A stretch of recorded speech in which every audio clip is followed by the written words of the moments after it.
Ladies and gentlemen, she's out there now, licking her lips, boiling a saucepan, and grating cheese. For this is a Fred Daly Productions podcast. I like cheese. Cheese on toast. Give me. Give me more. Give me more. Give me more. Give me cheese. Cue the music. Yes. I don't know what we're yelling about! We came, we saw, we kicked its ass! Wait a minute. Doc.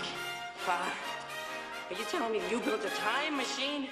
Kind of a DeLorean? The way I see it, if you're gonna build a time machine into a car, why not do it with some style? Who is this? What's your operating number? Boring conversation anyway. Look, we're gonna have company! Loud noises!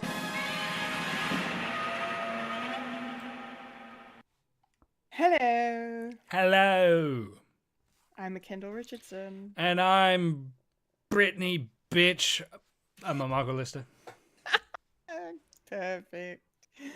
And you are now experiencing a podcast called Fred. Yes, experiencing it through the mediums of, everyone is eating cats and dogs. Cats and dogs living together. Mass hysteria. Yes. Not to get political. Not to get political. But we will get a little political later on. Yes, maybe. Yes, Who knows? maybe. Who knows? Who can say? Who can know? Thank you for joining us. If you're watching, if you're listening, thank you. Of course, you'll probably notice Fulya is not present today. What? What? There's no Fulya? Sadly, she could not join us, but of course, she sends her love, and some little notes will be sprinkled throughout the pod. Yes, so she's still here, just in that in absentia sort of sense. But that's okay. That's okay. She might be in the chat at some point if Lister keeps an eye on the chat. Maybe we'll get some Fulya live commentary on the podcast. Oh, yeah. Maybe we'll see. We'll see. But until then, we're here and we've got a show to do. So let's kick it off. Speaking of Fulya, it's time for the weekly watchings, and she's left us a lovely paragraph, which I'm going to read out for you now.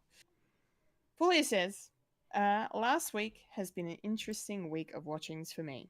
I finally finished the Sky... I'm going to say it wrong, Fulya. Sorry. I finally finished the Skypiea? I don't know. Paella? Right. And Golden...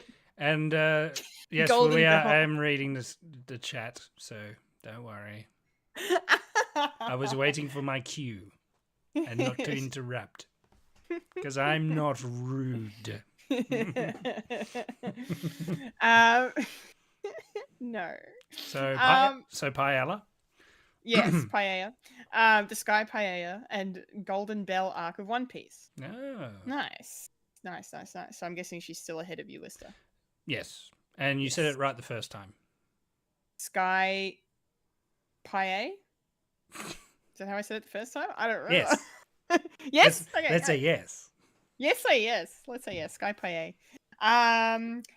Great. She goes on to say that she started watching season 2 of Kuroko's Basketball. Very nice. I'm glad she's continuing her run of that show. Then she says, I also started season 5 of The Rookie. Excellent. More Nathan, Fillion goodness. Fillion Nathan. Fillion the Nathan, yes. Ew. Ew. That sounds dirty. And then last but not least, she says, and, in all caps, and I watched a movie on the weekend. It's a strange film. Not sure if you've heard of it. I watched Beetlejuice. Hey, what? What? Oh my god. I watched bits and pieces of it in the past, but never from start to finish, and I'm glad I did. It was quite entertaining and it had me giggling. Michael Keaton is hilarious. He plays the role of Beetlejuice very well. Now, I will be ready to watch the sequel. Excellent! That's exciting for you. I'm glad. I'm glad you watched it and made it through and didn't get freaked out, it seems, because you didn't really mention any of the scary bits. Scares. The scares. Yeah, I know. And a stretch. And yeah, and a stretch. That'll be a good time. treat for the listeners. Yes, yes, yes. That's what you get for not watching the YouTube feed. Thanks, Fully. That's awesome. That's a really great wrap up. I love that. Thank you for sharing. Michael, what have you been watching? Well, I've been watching. Well, speaking of Beetlejuice, I have seen Beetlejuice last week.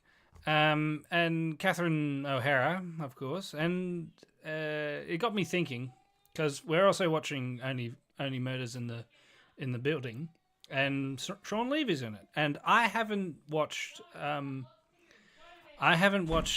Schitt's Creek, and it's been on my list for things to watch. So this week I decided not to watch that. You troll. Yes.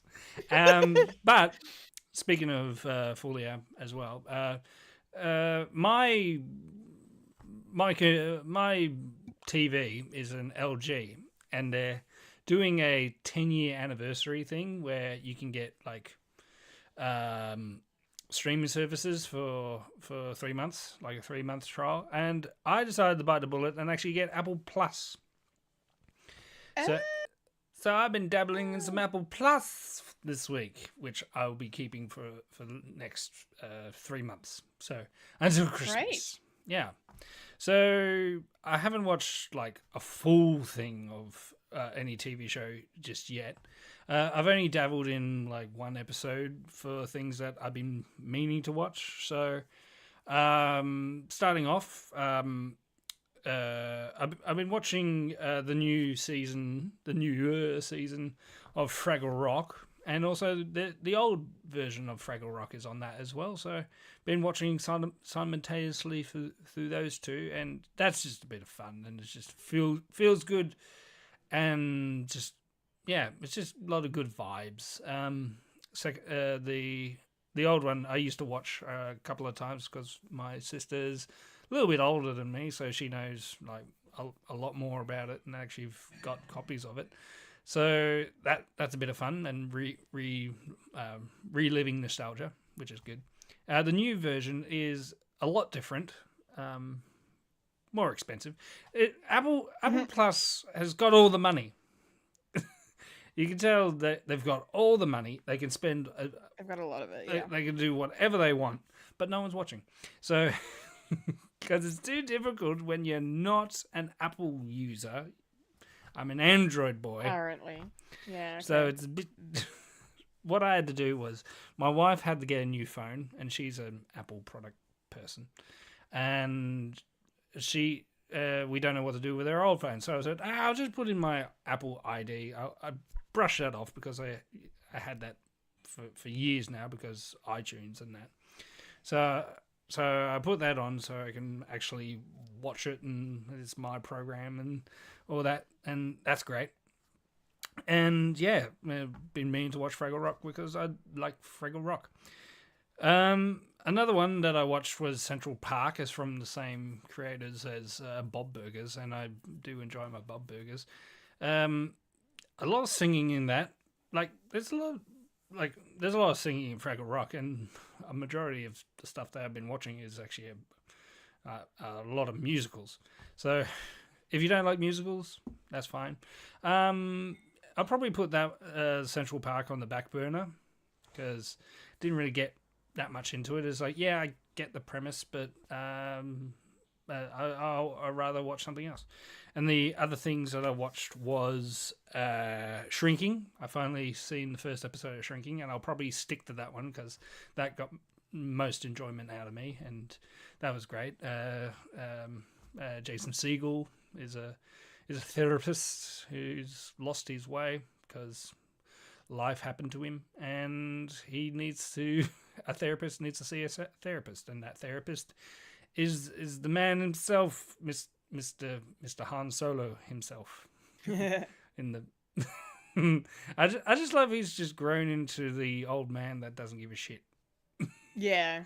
I like that sort. I like this sort of I like that sort of trajectory that he's made for himself. Yes. And that's fun. and it'll be fun seeing him in as Red Hulk, as Thunderbolt Ross.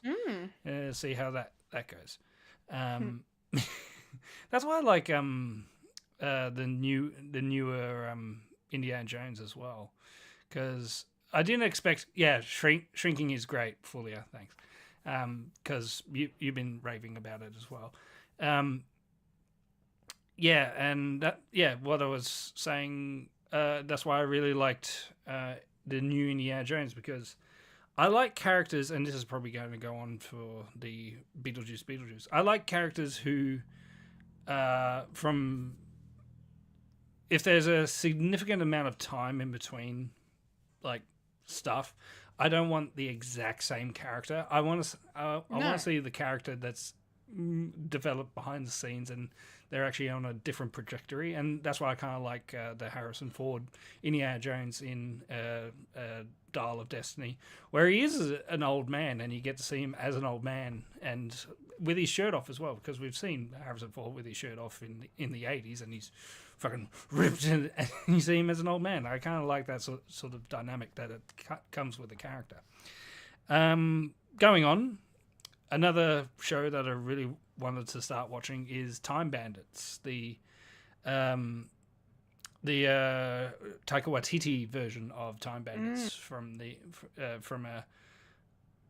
sort of a cult classic movie from the 80s from Terry Gilligan, about time travel and all that, and it's more whimsical and more kiddie. And it's been ages since I've seen that movie. I probably need a rewatch, but I've been watching. I watched the first episode of that. It's like, yeah, I can probably get into this. This is what it does remind me of Thor: Love and Thunder, but it's better formed in this sort of scenario when it's all like tongue in cheek sort of stuff that's not taking itself seriously. And the Thor and Thor 4 need to be somewhat different. And because you're dealing with a character that's dying of cancer, you can't really have the sort of juxtaposition of what's funny and what's serious, and it's just a weird mesh. And you got Christian Bale just acting his heart out of being Thor the God Butcher, and then you got Korg like being a talking face throughout almost the entire film. Yeah, bit weird. I also saw the first episode of Severance as well, that I've been meaning to watch as well. I'll probably put that on the back burner as well, because I think it's a series that I probably need to actually sit down and actually that's think about it. It's more of a thinky piece. Like my week is sort of up in the air, so I need something like Fraggle Rock to just say, hey, it's okay, just calm down, just have a cup of tea and, sort yourself out. So I can't really deal with Severance as well. And I wasn't going to rewatch Ted Lasso because I don't need to. And maybe at the end of the 3 months and I've watched everything, probably go back to Ted Lasso and just have my feels like absolutely broken. Speaking of my feels absolutely no, not really. I've also got Tetris on the back burner as well. But the movie that I sort of was curious to see, so I started off that one, was Spirited, the Will Ferrell and Ryan Reynolds take on Christmas Carol. Yes. Because I saw them in their socials all about it. It's like, it's on Apple. I was like, I'll probably watch it one day. So I decided to watch that one, and that's another musical. If you're not interested in musicals, this is not the movie for you. I'm here nor there for musicals, and it was fine, I guess. But it was very elaborate and sort of very very production heavy.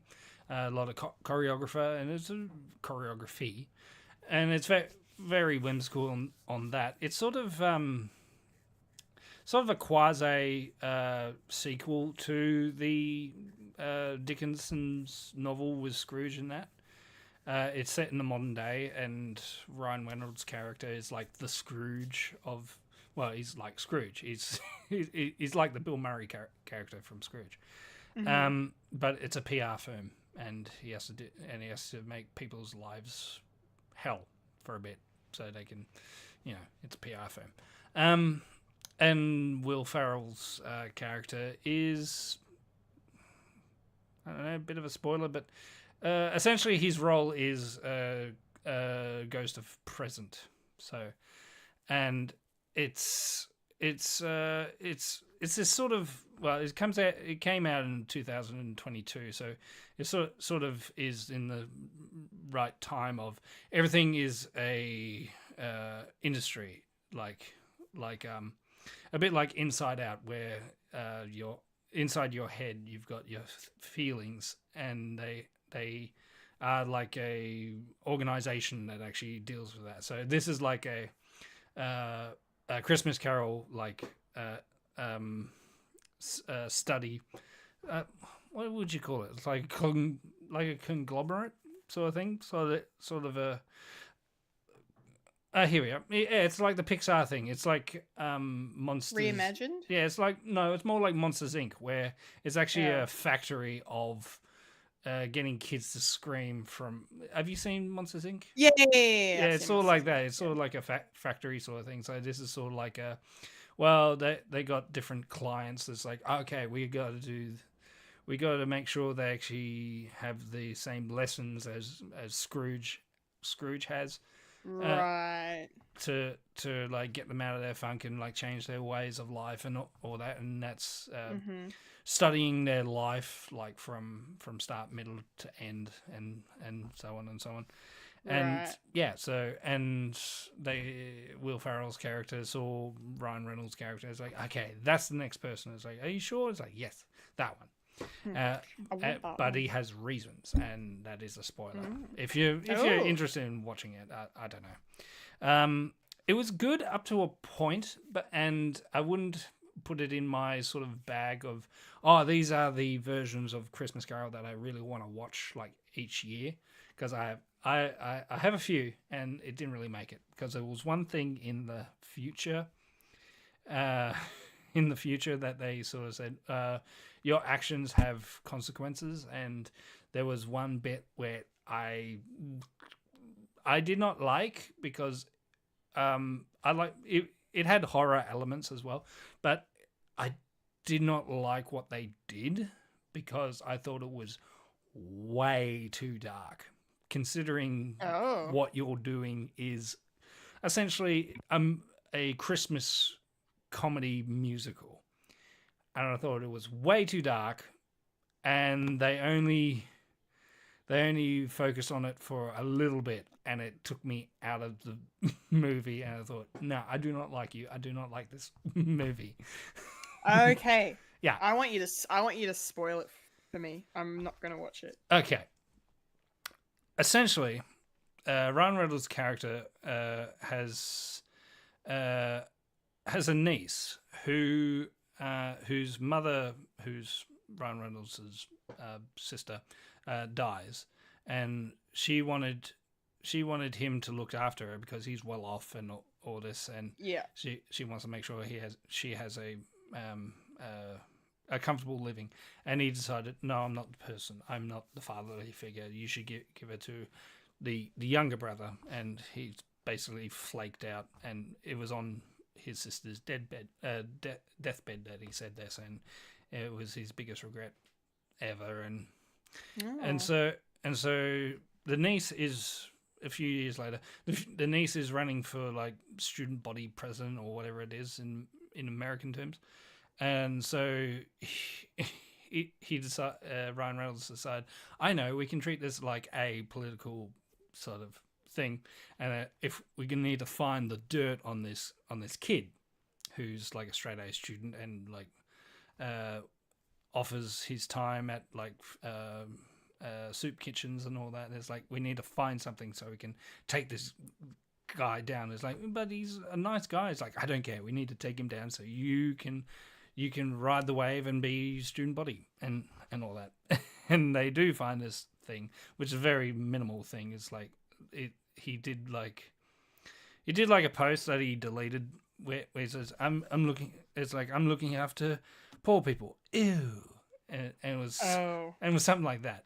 And it's like, but he deleted because you're allowed to make mistakes and shit like that, but it doesn't look good. And so they find that she posts it, and in the future there's ramifications where that kid ends up. Could have been better if he grew up and his life was terrible and he decided and all that stuff, but they decided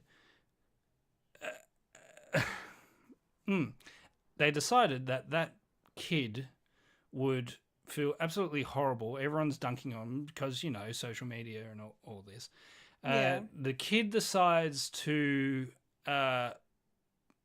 kill himself.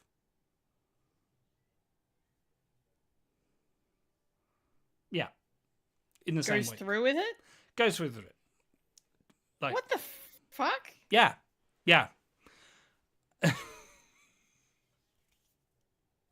Okay, I'm definitely not watching this. Nah, it's not good. Not good whatsoever. And What the? That gave me a bad taste in my mouth. Yeah. And Absolutely. no, I don't care. No. I don't want that. And I don't care that Ryan Reynolds' character actually dies at the end because he saves someone from a bus. The ultimate sacrifice, and it's like, you redeemed yourself. It's like, yeah, but I'm dead. You can't really learn from death. But I'm dead now. But he becomes like the head guy that does the spiritual thing, and he runs the business because Jacob Marley is actually the runner of it. So that's why it's a quasi sequel. And yeah, spoil it. Will Ferrell's character becomes the ghost of Christmas Present because he's taking over from the other guy, because originally Will Ferrell's character is Scrooge. And I thought that was an interesting twist. But his relationship with other characters is he's sort of trying to do the same thing with... He's trying to redeem himself again, but it's implied that he is the same Scrooge, so he does redeem himself at the end of that story, and they're trying to do it again. And it's a weird universe where the story of Scrooge is real, but the story of Dickinson's Christmas Carol is in the same universe. So yeah, weird movie. Not going to say it again. So yeah, it sounds weird. I was just curious to see what people thought of it at the time. It's got a 70% on Rotten Tomatoes and an 80% audience rating, and the reviews are definitely mixed. Like the top review is like, it just keeps going. My goodness. Yeah, it's a very long film. It's a 2 hour and something. It's over. I know. I just saw the runtime. It's over 2 hours. Like, what the actual fuck? And then someone's like, it's for funny, bouncy rock with strong singing and dancing and just the right touch of snark to please any Scrooge. Like, that's a good review. And then like, someone says there's a really good song in there called "Good Afternoon" that rocks. The rest of the film is a turgid yawn that struggles with its too high concept. Yeah, it's very mixed. Okay, but yeah, based on you and all of you just saying that, I'm like, no, I'm good. No, I think I'm okay without Spirited in my life. That's fine. Thank you. Thanks for taking one for the team, Mike. That's right. Too much auto tune too. Yeah. So that's been basically my week. Is just Apple Plus. Yes. Great. Anything else you might need to mention? Yeah, Beetlejuice, or or yeah, speaking of something that also pissed me off, but in a good way. Oh, okay. Lord of the Rings, Rings of Power. Yes, that one. That was a good episode for giving me a reaction to. I sort of knew where things were going, but except for the ultimate payoff. What are you miffed about? I want to know. I can sort of tell where the changing of the guard, because everyone was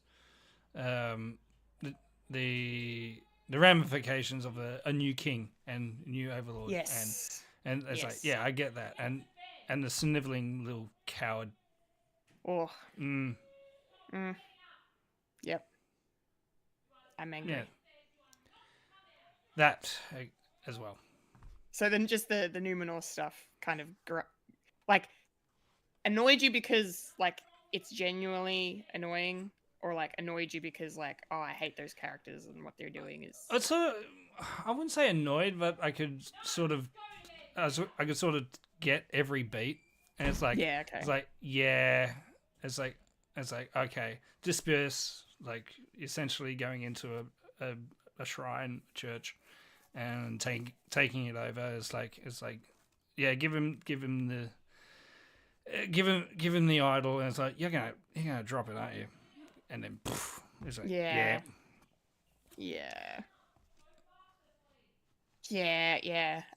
You should have seen the fandom reaction to Kemen was strong. There were like hate posts for him up the wazoo, like polls and everything. Like, who's worse, the actual Dark Lord Sauron or Kemen? Everyone's like, Kemen. We want Kemen to die. Because we already know what happens to Sauron. Yeah, but a lot of people, including myself, are theorizing that Kemen will be a Nazgul. He's going to be one of the ring wraiths.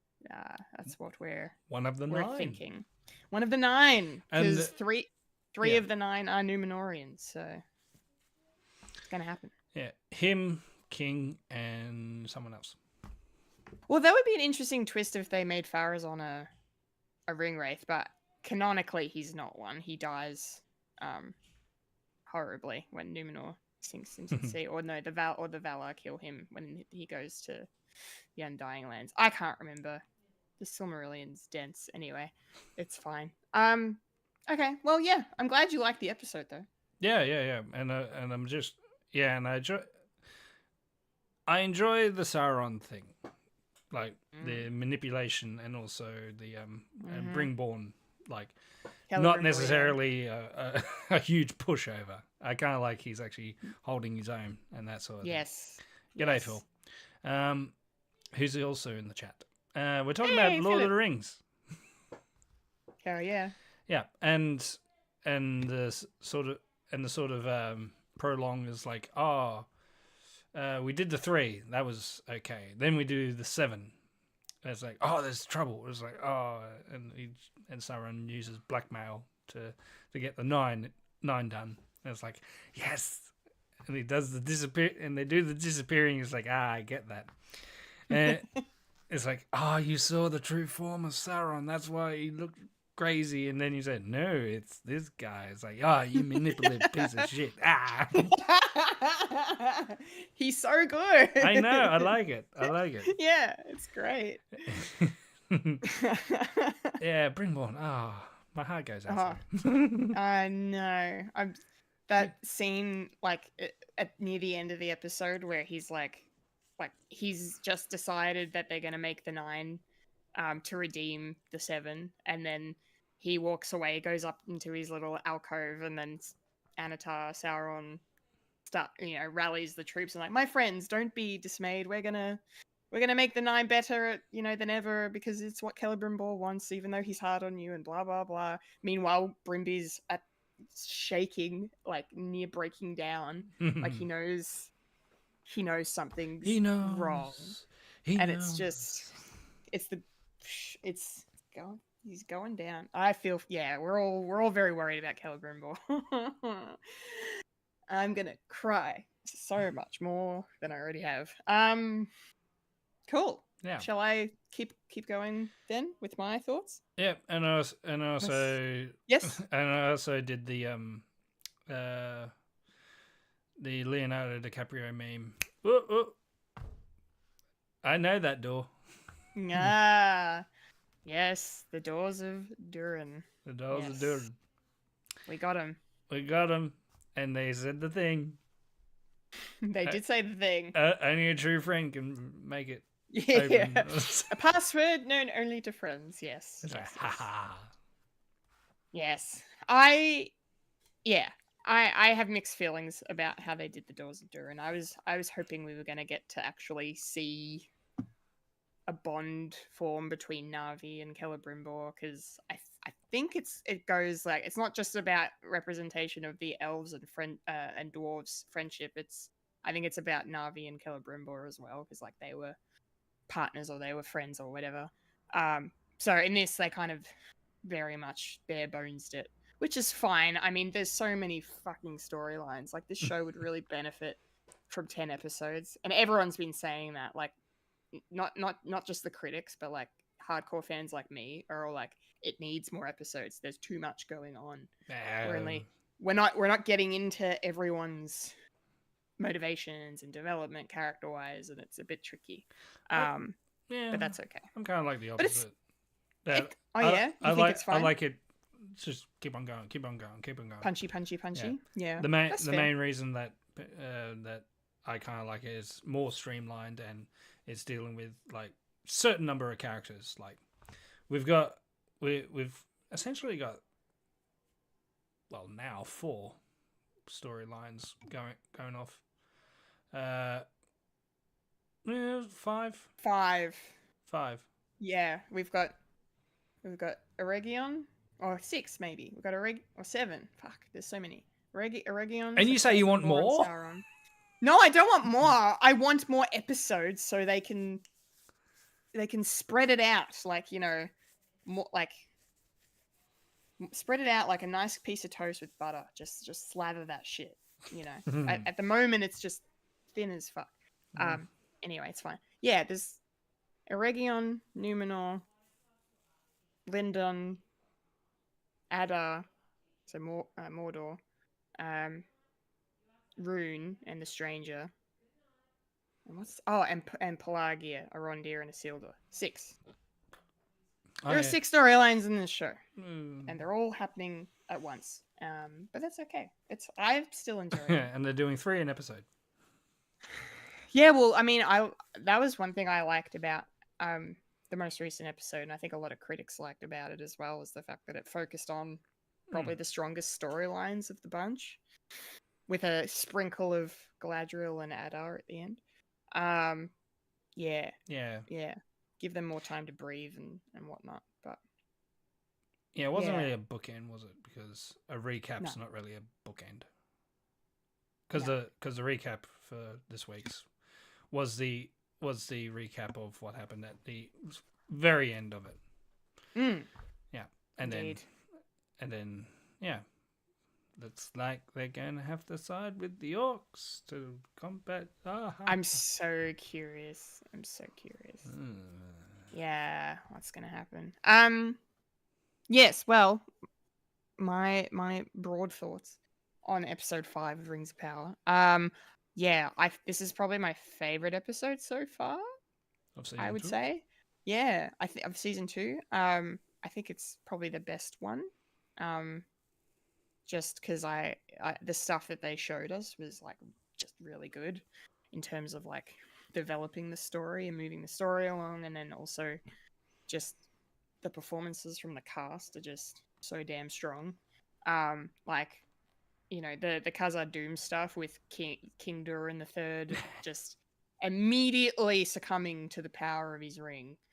I love the conflict of Disa being like, well, we're chosen by Aule essentially to be able to hear the mountain, and he gets a ring and he gets to touch a rock, and now he knows where to dig. Like, so she's feeling lost and frustrated as well, and now she's siding with her husband, Durin IV, and so I'm liking all the conflict there. And Durin IV is now kind of in the middle because he's like, I want you to take off the ring. Oh, but now you've made me a prince again. Oh, fuck. You said that. What to do? What to do? Well, Just fucking leave because there's a barrel. Yeah, don't put on a ring. Yeah. Signs of Balrog. I feel like we're definitely going to see the fall of Khazad-dûm before the show finishes in its 5th season, which a lot of people are gonna complain about because it doesn't happen for a long time at this point. But it's fine. I don't care. They've compressed the timeline. Who gives a shit? People need to get over it. But anyway, it's gonna be epic. Love the Dorth stuff. The stuff in Numenor was intense. I fucking cried though, because like I knew Valandil was not long for this world, but I did not expect him to get stabbed in the back by a piece of shit. With a broken arm. Good on him. The broken fucking arm too. Oh man. Yeah, that was brutal. Say that he did it. Yeah, literally, like, tell him he started the uprising. Yeah, you're the fucking worst. I love the conflict between Elendil and his daughter as well. Like, that's really interesting. And then that whole scene earlier when they all stood up for him and did oh captain, my captain. Which was great. That was probably better than they took our gerbs. They took our gerbs. What's it with them and just memeing. Just memeing everything. Yeah, there's a lot to meme this season. So that was intense. The Sauron stuff in Eregion with Celebrimbor was just unreal. The Doors of Durin, as rushed as I felt it was still really cool to see them on screen being presented, and the way that Sauron's manipulation is working. And like you said, Mike, I really love too how Celebrimbor is not a dumbass. Yeah, he can tell. It's more compelling for a viewer. Yes, it's like how Durin suspected him straight away. I'm like, Elrond would never say that about me. He never say anything nice. Yeah. So I like how Celebrimbor's wise enough to know that you're doing this thing where you lead everyone into a position where they think they've said the thing, but you've actually just put it in their mouth, kind of thing. Like, it's very, very clever, and I love how Sauron's like working his way out of it. Like that moment where Brimby was like, "Did you manipulate the rings? Yes or no?" And like Sauron's like, "Crap," and he lies for half a second because he's like, "No, I didn't." Well, we know you did, buddy. We both did. But we both did because you lied to your king and therefore put an air of deception in the rings. So you fucked up first. Yeah. So this is your fault. And the stuff with the ring and being invisible, I lost my shit. I was like, oh my god, we're getting One Ring prequel shit. This is epic. Like that. Yeah, that was so cool. And then my little shipper heart was like, he's comparing the blonde elf Mordania to Galadriel, saying her, the way the light caught your hair for a moment, I could have sworn it was Galadriel I was looking at. I combusted. on the spot. I went to goo. I went to goo. I went to black gooey goo like Sauron himself. It was a nice scene. Black goo. Black goo. Yeah, you were. Sorry, I was You've forgotten already. No, I was thinking Prometheus for some reason. Because that's all black goo. That's all black goo. And Alien Romulus, where they need to protect the black goo. You gotta protect the black goo. All in all. Speaking of black goo, nah. I loved it. Speaking of black goo, not yet. That's venom. Coming later. Bugger.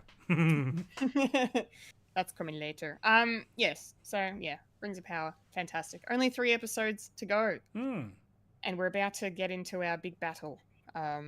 I think that's going to kick off this week. So because Adar and the orcs are right on the precipice of Eregion now. So, and Galadriel's in Adar's camp, and we'll see what she does. I'm curious. See how this is all going to play out. It's exciting. Yes. All right. 2 other things I'll mention quickly. The first being I decided to rewatch something or at least begin a rewatch of something because it's been on my mind a bit lately. That is the TV show called Orphan Black. Oh, yeah. Yes. Another thing on my list. Yeah, great show. You'd like it.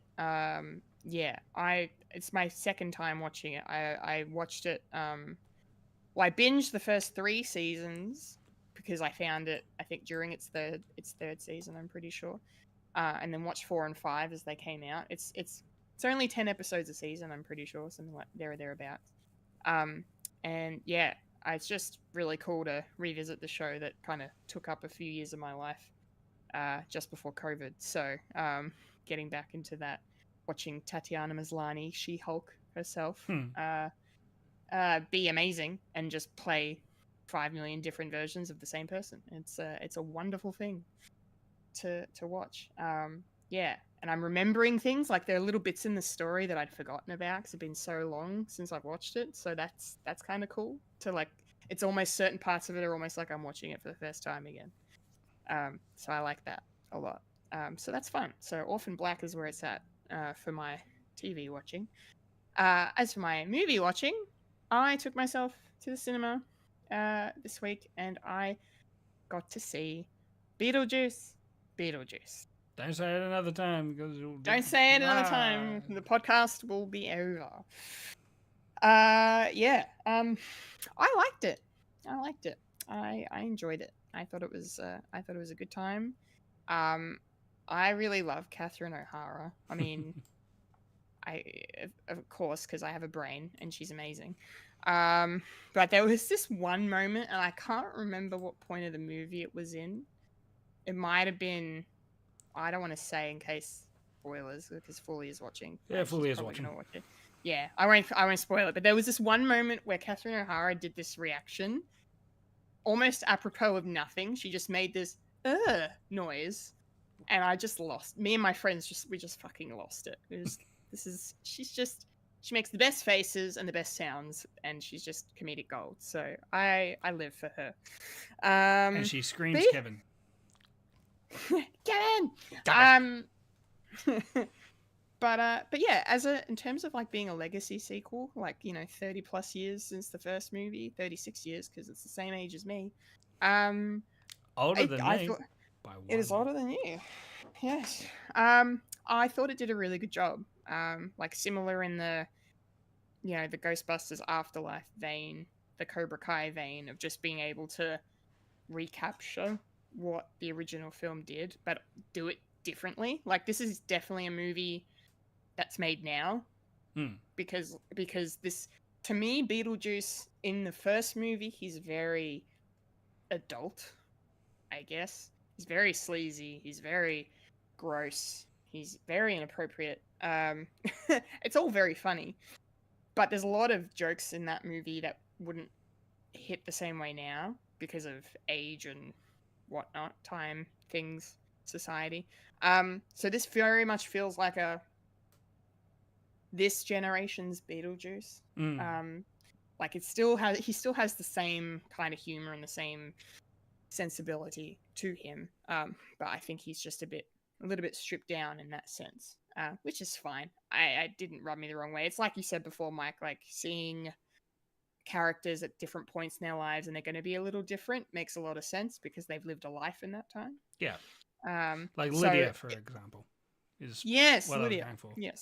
Yes. Well, yeah, Lydia as well. Yes, for sure. She's definitely that. Like they did a good job of capturing, like, and Winona Ryder did as well, capturing Lydia, what she would be like as a middle-aged woman, like mother. She's a mom, and I found it really interesting that she. Well, actually, I can't say because that's a spoiler because that's not in the trailer, so I'm not going to say. Figured I said anything. I liked. Good. I liked Jenna Ortega. I thought Jenna Ortega was great. She fit in very well. I liked her story with her dad and the disconnect between her and her family, and then this journey she goes through because she doesn't. This isn't exactly a spoiler, but because Fully has seen Beetlejuice now, because we know Lydia can see the dead, can see ghosts. Jenna Ortega's character Astrid doesn't believe She thinks her mum is full of shit. And it makes for some interesting conflict as things develop in the film. Justin Theroux is hysterical as the douchebag boyfriend producer guy who's like, I'm going to propose to you at a funeral. That's fine. You do that, buddy. Good luck to you. Yeah, he was great. I liked him a lot. And yeah, it was a fun time. Like, great again to see the use of prosthetics and practical effects, makeup and stuff in this. And then they used when they used CGI, they used it really well.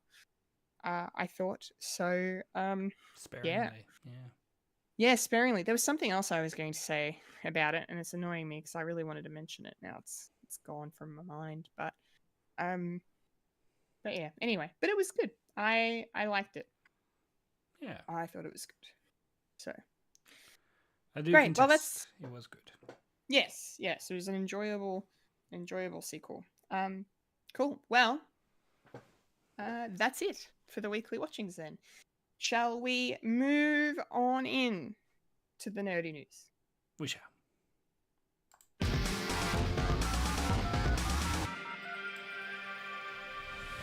This is the news, the nerdy news. The nerds that talk about the nerdy news. That is us who talk about the news that is nerdy. And now the queen of nerdydom, the hostess with mostest, Kendall Richardson. Take it away, Kendall.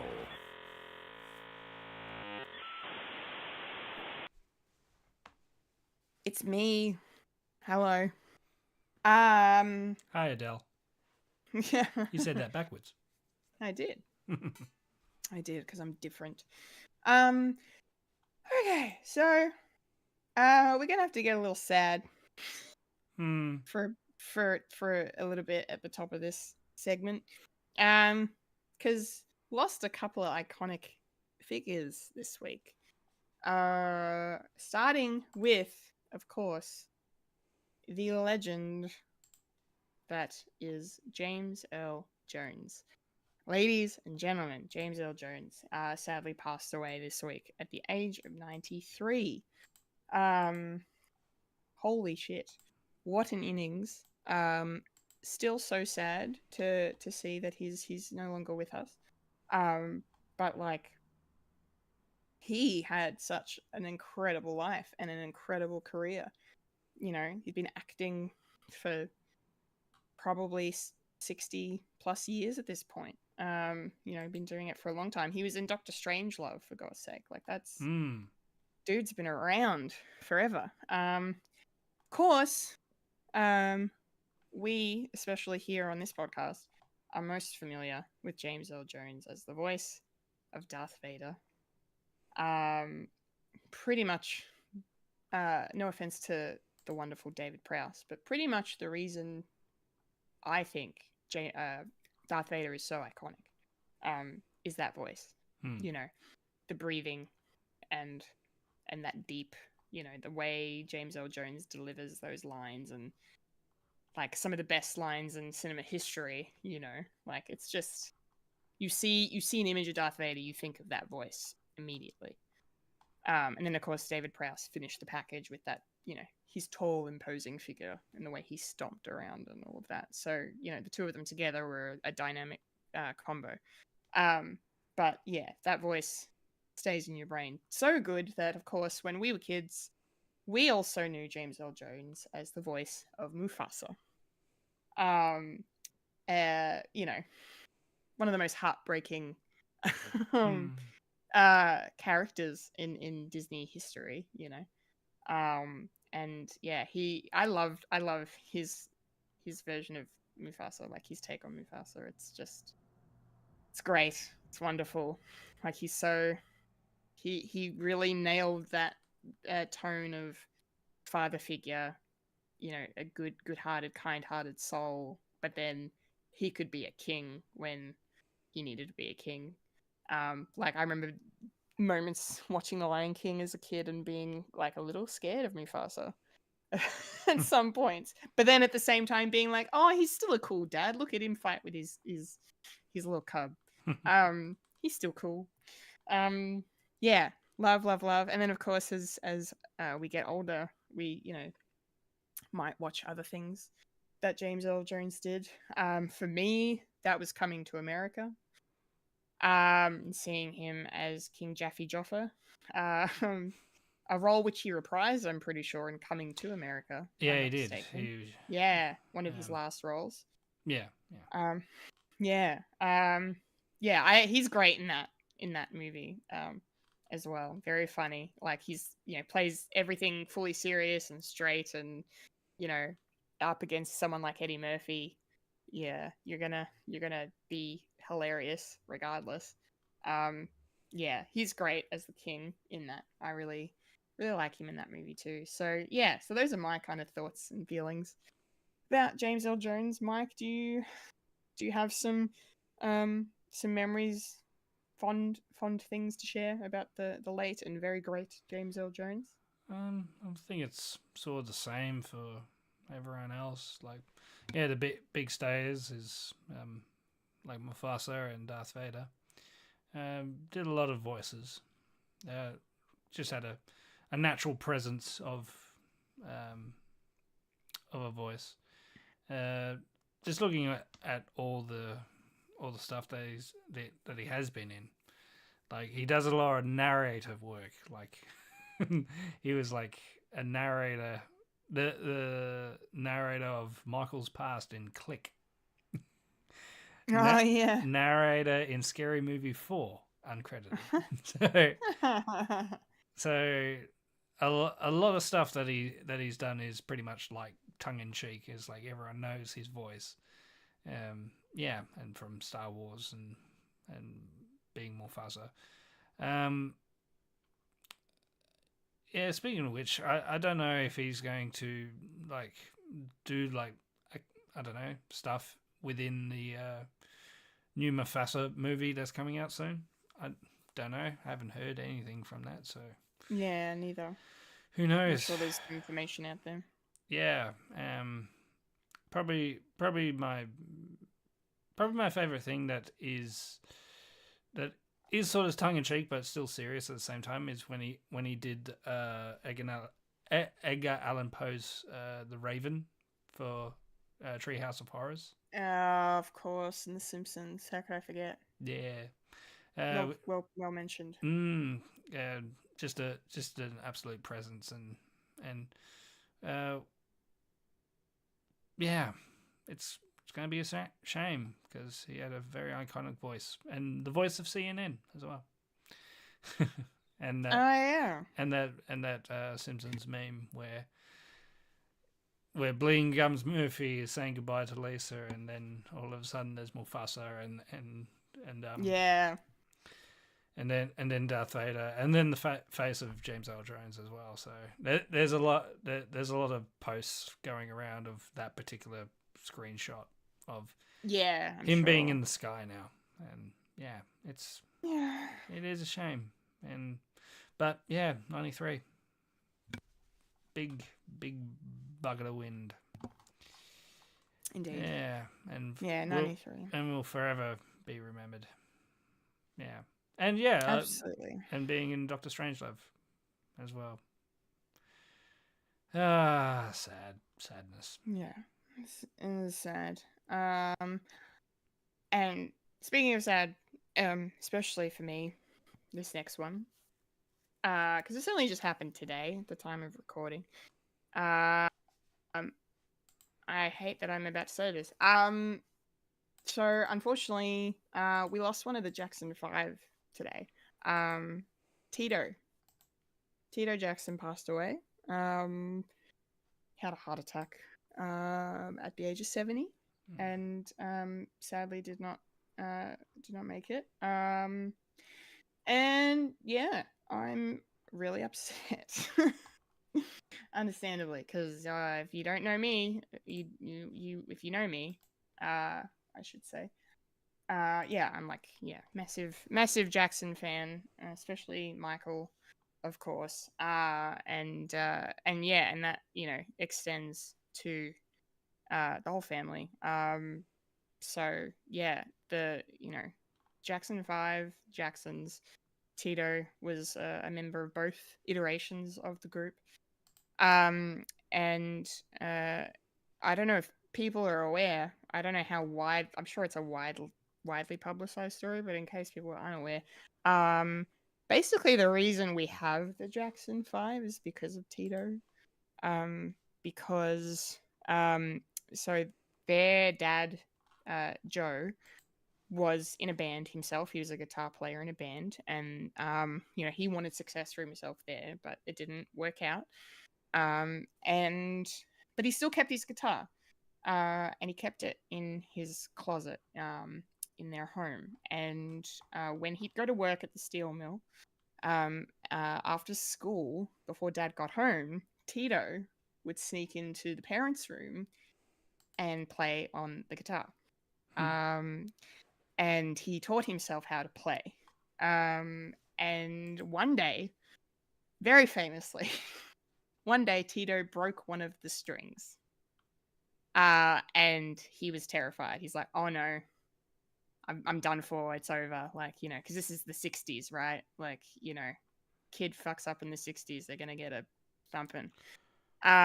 So he's terrified. And instead of, obviously Joe was angry, but instead of, approaching it with an iron fist sort of mentality, he actually was like, "No, you know what? Actually, show me what you can do."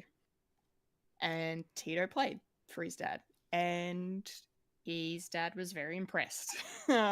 Very, very impressed. The kid was naturally gifted at the guitar, and that led to the formation of the brothers. I think it was just, from memory, I think it just started as Tito, Jermaine, and Jackie. I think because they're the three older brothers, and then later Marlon joined, and then Michael when he was old enough, and then they started touring around all the circuits and everything, and then one thing led to another, and then they're at Motown and Jackson 5, and the rest is history. So all because Tito, the wonderful Tito, decided to be a little cheeky and sneak teach himself how to play guitar. So he changed history. Yeah. Music history. Yeah, thanks to Tito and their dad not doing the natural thing. Yes. Obviously, Joe was a huge part of the brothers getting to where they needed to get to. But yeah, I love that story. When I first heard it, I was like, that sounds like it's out of a movie. Like, that doesn't sound like a real thing that actually happened, but it's true. Yeah. That's a scene from Forrest Gump. Yeah, literally. Forrest Gump scene. So I was thinking about that a lot today, like just how important Tito was, playing guitar for Jackson 5 and then the Jacksons. And then he ended up having his own solo career. He kept putting out albums, and like I think he kind of played a lot of blues fusion sort of stuff.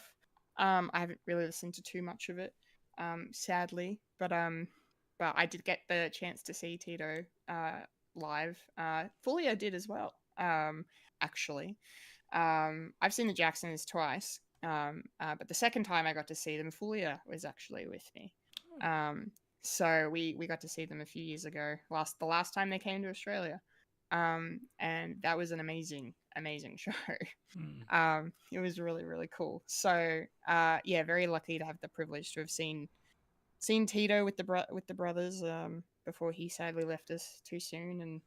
And he's also the father of the boy band 3T. So his three sons had a pop. They formed a pop band in the 90s. That had a couple of hits. And they still, I think, some of them still make music to this day as well. But massive music dynasty, the Jackson family, of course. So yeah, Tito, I'm very, very sad that you've left us way too soon, but you're with Michael now, so that's something. Say hi to him for us, and your dad as well. So, and his legacy will never ever be forgotten. He's a rock and roll Hall of Famer, Tito Jackson. So he will go down in history. That's for sure. So yeah, very sad. Too soon. Gone too bloody soon. This poor family and their loss is just terrible. Yeah. Mike, are you a fan of the Jackson 5? You ever listened to much of I their only stuff? know one song, unfortunately. That's okay. Is it I Want You Back? 2. Hey! ABC. Nice. Yeah, and Fulya says, I was there, with a smiley face. Yes, she was. We had a good time. Had a jiving time. A driving time with the J5. Yes. Yes. Yeah. Oh, you don't have anything else to say? Yeah, okay. That's okay. That's fine. I didn't know. So. No, that's okay. But he's being a Hall of Famer, he will be remembered. Obviously not by this guy who doesn't know music. That's okay.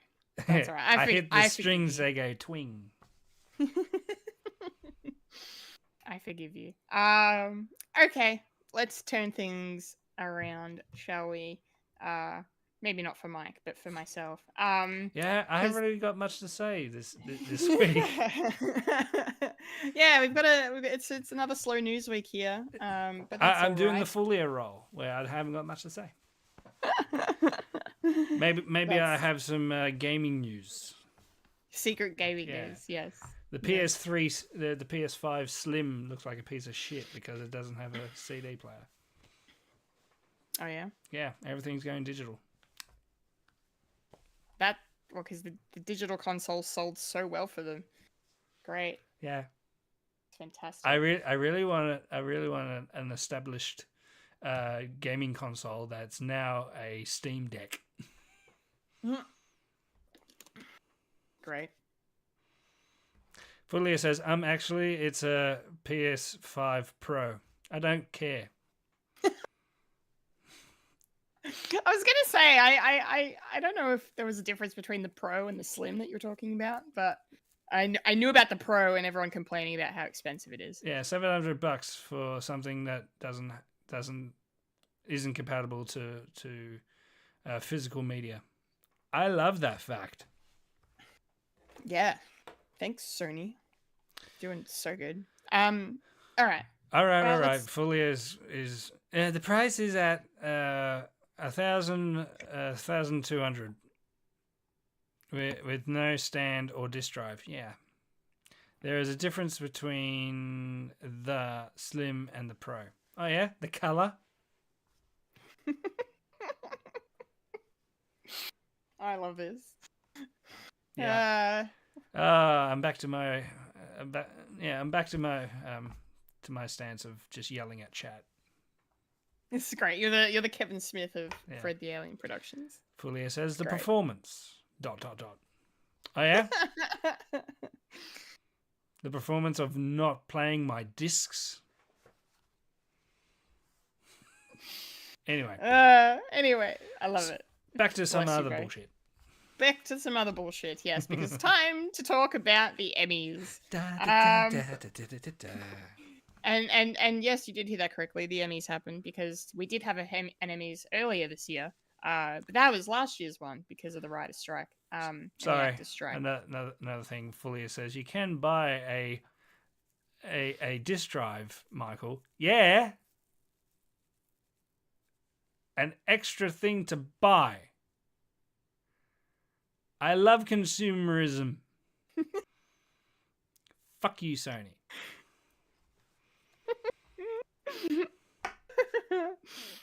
I love it. So I think this is fantastic. Okay, Emmy. So, unfortunately, X-Men 97 did not win Best Animated Series. What did? Blue Eye Samurai. Yeah, fair. I heard that's really good. Yes, I hear it's amazing. It's on my list. So that's okay. Blue Eye Samurai, congrats. Fallout didn't win anything either, unfortunately. Not for a lack of trying, of course. But basically, there were 3 shows that came out on top this year at the Emmys. No surprises. Shogun proved to be the winner of everything, taking out drama series. It took out lead actor for drama series. Hiroyuki Sanada won that coveted award. Lead actress in a drama was won by Anna Sawai. People have been going on and on about her performance in this, so I really need to watch it. It also won for directing, along with other bunch of awards. Apparently, it won 18, which sets the record for the most wins by a show in a single season. So that's insane. Congrats to them. Huge. The Bear, Mike. Bear. You'll be happy to hear the Bear.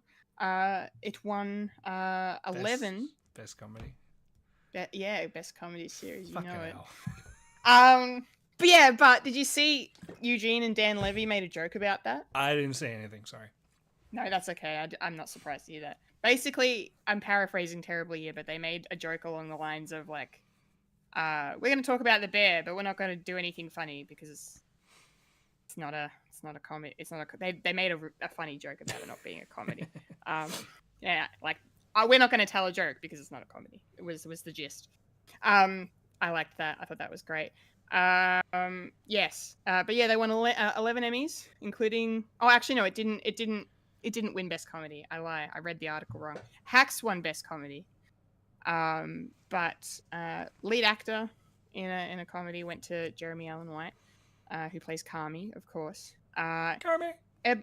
Ebon Moss Bachrach won for being just the best as he is in every goddamn scene he's in the Bear. All that thing. Our Ben Grimm.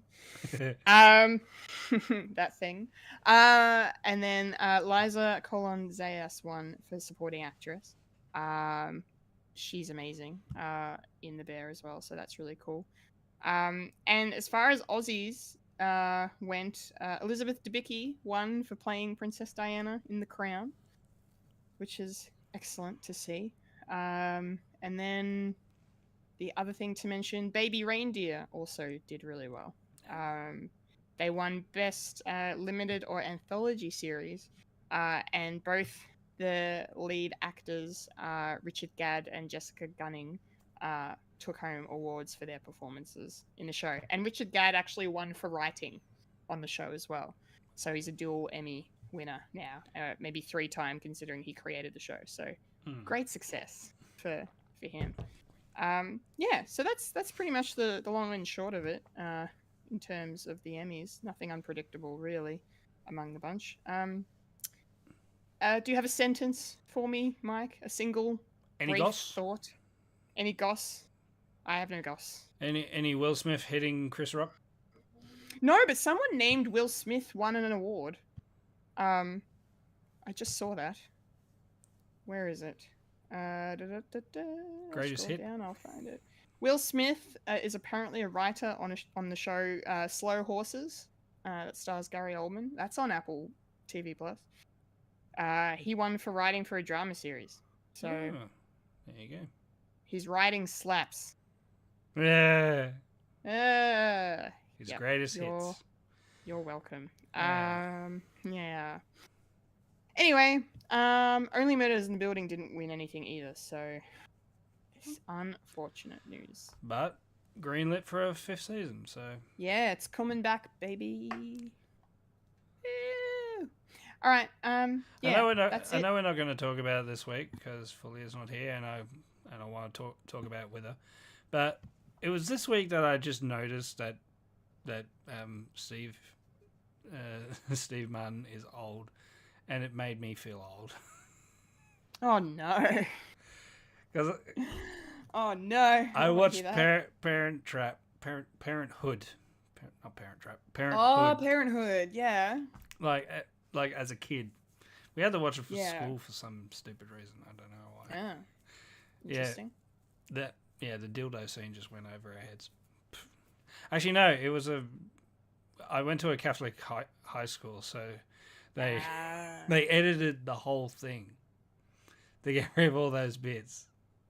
Because Mum actually hired it out for me because I wanted to watch it like a couple of times so I can actually get it. It's like, that wasn't in it. What the Censorship! What the So much hell? censorship. Yeah, so I just realised that I'm old. Steve's old. Bugger. Yeah.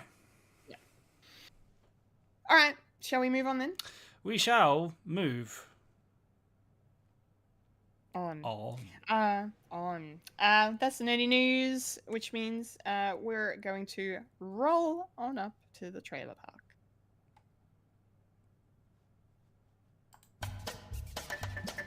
Rolling up to the trailer park where we all park all the trailers. Yeehaw. It's trailer park time. Yeah, folks. Fulya also said, boo that X-Men 97 didn't win, and boo OMITB should have won something. I don't know what that is. Only mayhem in their booties. Well, it's an acronym, Yeah. so it's Oxygenarians must import TB.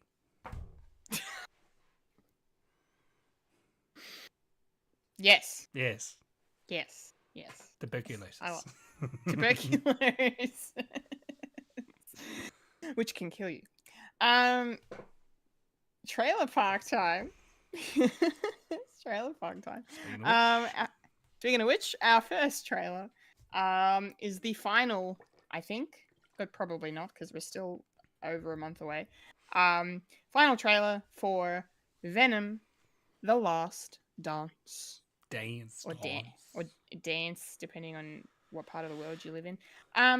Yeah, so a little bit more, I guess, in this trailer. A little bit more, not too much to really say, other than I hope this movie looks better than these trailers, because I don't like these trailers much at all. They're cheesy, they're corny, they're dated instantly. I don't know. They just don't do it for me. I'm going to watch the movie anyway, because I'm a completionist and I've seen the first two. Marvel adjacent. It's Marvel, exactly. It's Marvel adjacent. The Venom movies, whilst definitely divisive and polarizing, are the better movies in the Sonyverse. Compared to the others, that's not really much of a hurdle. It's, that's fine. That's easy. But yeah, I don't know. I'm still gonna watch it. I like Tom Hardy. I like Tom Hardy as Venom. I like the partnership between him and Venom and Eddie. I think it's great. That's my favorite thing. That's the reason I watch these movies, is for their dynamic. So I'll be here for that. Good to see Juno Temple, a bit more of her in this trailer from Ted Lasso. Or I'm curious as to how she's involved with everything. Clearly she's some kind of scientist, I guess. And Chiwetel Ejiofor, my boy Baron Mordo, just getting that cash money. Yeah. Getting that cash Searching money, for other sorcerers. Yes. Too many sorcerers. Yeah. Too many symbiotes. Which is apparent in this trailer, especially because we actually now know confirmed who the bad guy of this movie is. And I didn't know this character existed because I don't really read comics. And apparently the bad guy is a villain called Null. That's spelled with a K. Null. And he is basically the king of the symbiotes, the leader of the symbiotes on their homeworld. And he's the creator, or I think. Or he's the creator, creator as well. Or involved with the creation or something. Yeah, he's the father. He's the father. Yes, of all symbiotes. And we get a little brief glimpse of his sort of throne that he sits on, and a kind of a close up without showing his face. And he's got in the comics, apparently he's got hair. It's long and silver grey, and you can see a bit of it in this trailer. And and then apparently the gist is that Eddie and Venom have to go their separate ways if the world is going to be saved, I guess. Sounds like they can't be together for some reason. That's why they're calling it The Last Dance, folks. The Last Dance. Final drinks. Your final drinks. Get them now while they're hot. It's closing time. You can go home, but you can't stay here. Yeah. That's my thoughts. I don't know who I want to take me home. I was trying to think of the rest of the lyrics of it. How should I say this? Time. Yeah. How do I say this? Yeah. I'm going to watch it. It's yeah. I'm in. I hate these trailers, but I'm in for the movie. Hopefully it's good. It's the last hurrah. Mike, what did you think of this trailer that I haven't seen? That you haven't seen. But I heard people talk about it, so I can't say. Because what's really the point of watching the third trailer from something that you're probably going to say anyway? Exactly. And yeah, it's basically spoiled it for me a little bit. Yeah, that's all right. They talked about Null when speaking of which, Thor: Love and Thunder came out because because the God Butcher, the sword that actually has, Null actually has, because he's the one with the killing of God sword, and he was the one that cut the head off a Celestial, and that head became nowhere. Yeah. Okay. So it's all connected, you see. And it's all connected. And some people are sort of complaining that they're actually using Noel because he's more of a Avenger level threat because of that fact, and he can will the symbiotes, like he is part of the hive mind sort of thing. He's Vecna basically from Stranger Things. Oh, sure. Okay. Yeah. Sort of like that, but he has long flowing hair. Long flowing hair. Yeah, swords. He has a sword. He has a sword. So yeah. And I don't know what they're going to do. They people are teasing the fact that there's going to be some sort of Peter Parker in this, either being a 10-year-old boy, or they're going to get. A lot of people are pushing towards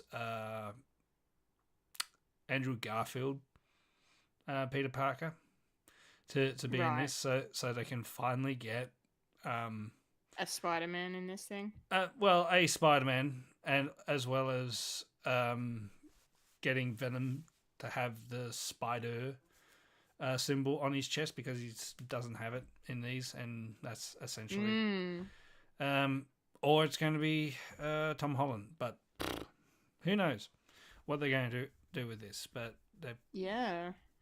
Or this is leading towards a Sinister Six sort of thing, and Venom's going to be the head of that. And so I don't know.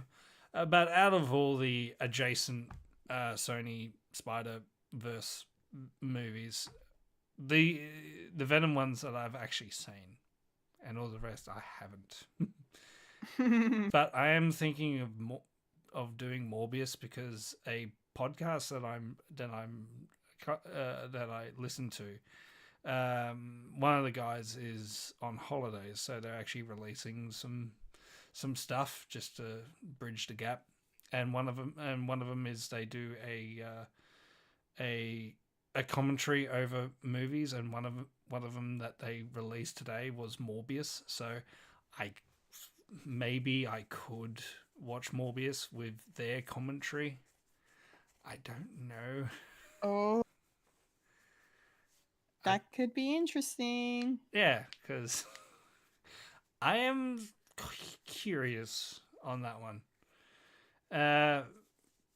But I don't know. I'm more curious of watching Madam Web because of how hilariously bad people have taken it.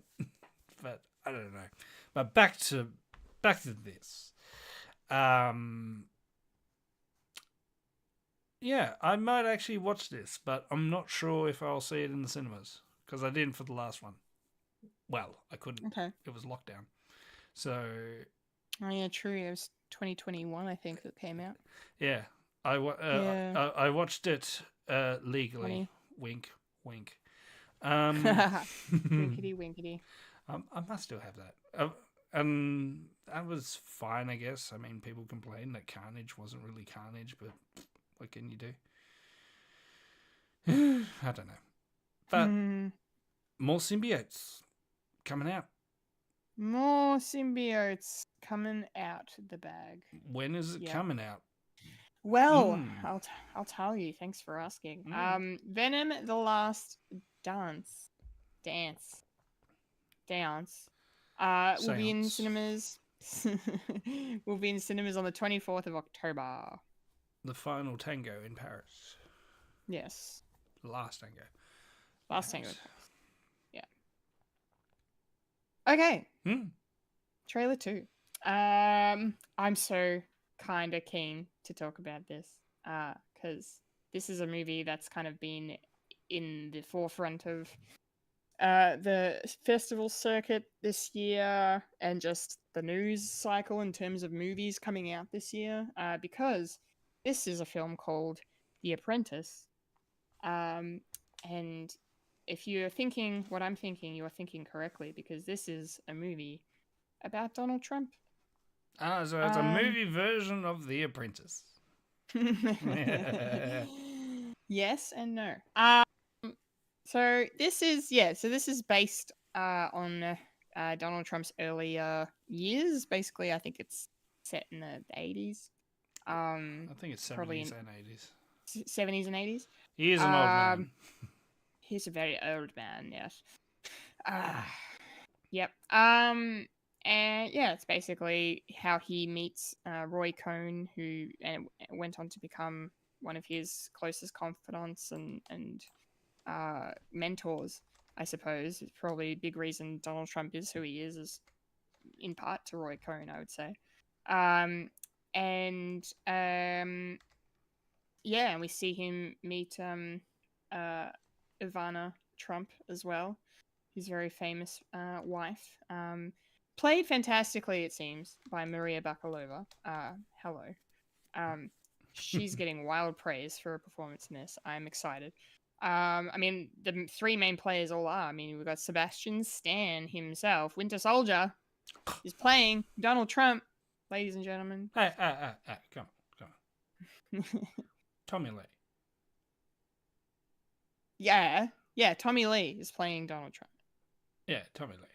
Tommy Lee, not Winter Soldier. You're saying I should have mentioned Tommy Lee before Winter Soldier? Much better character.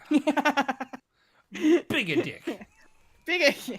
And it talks. And it talks. I love that miniseries. It was great.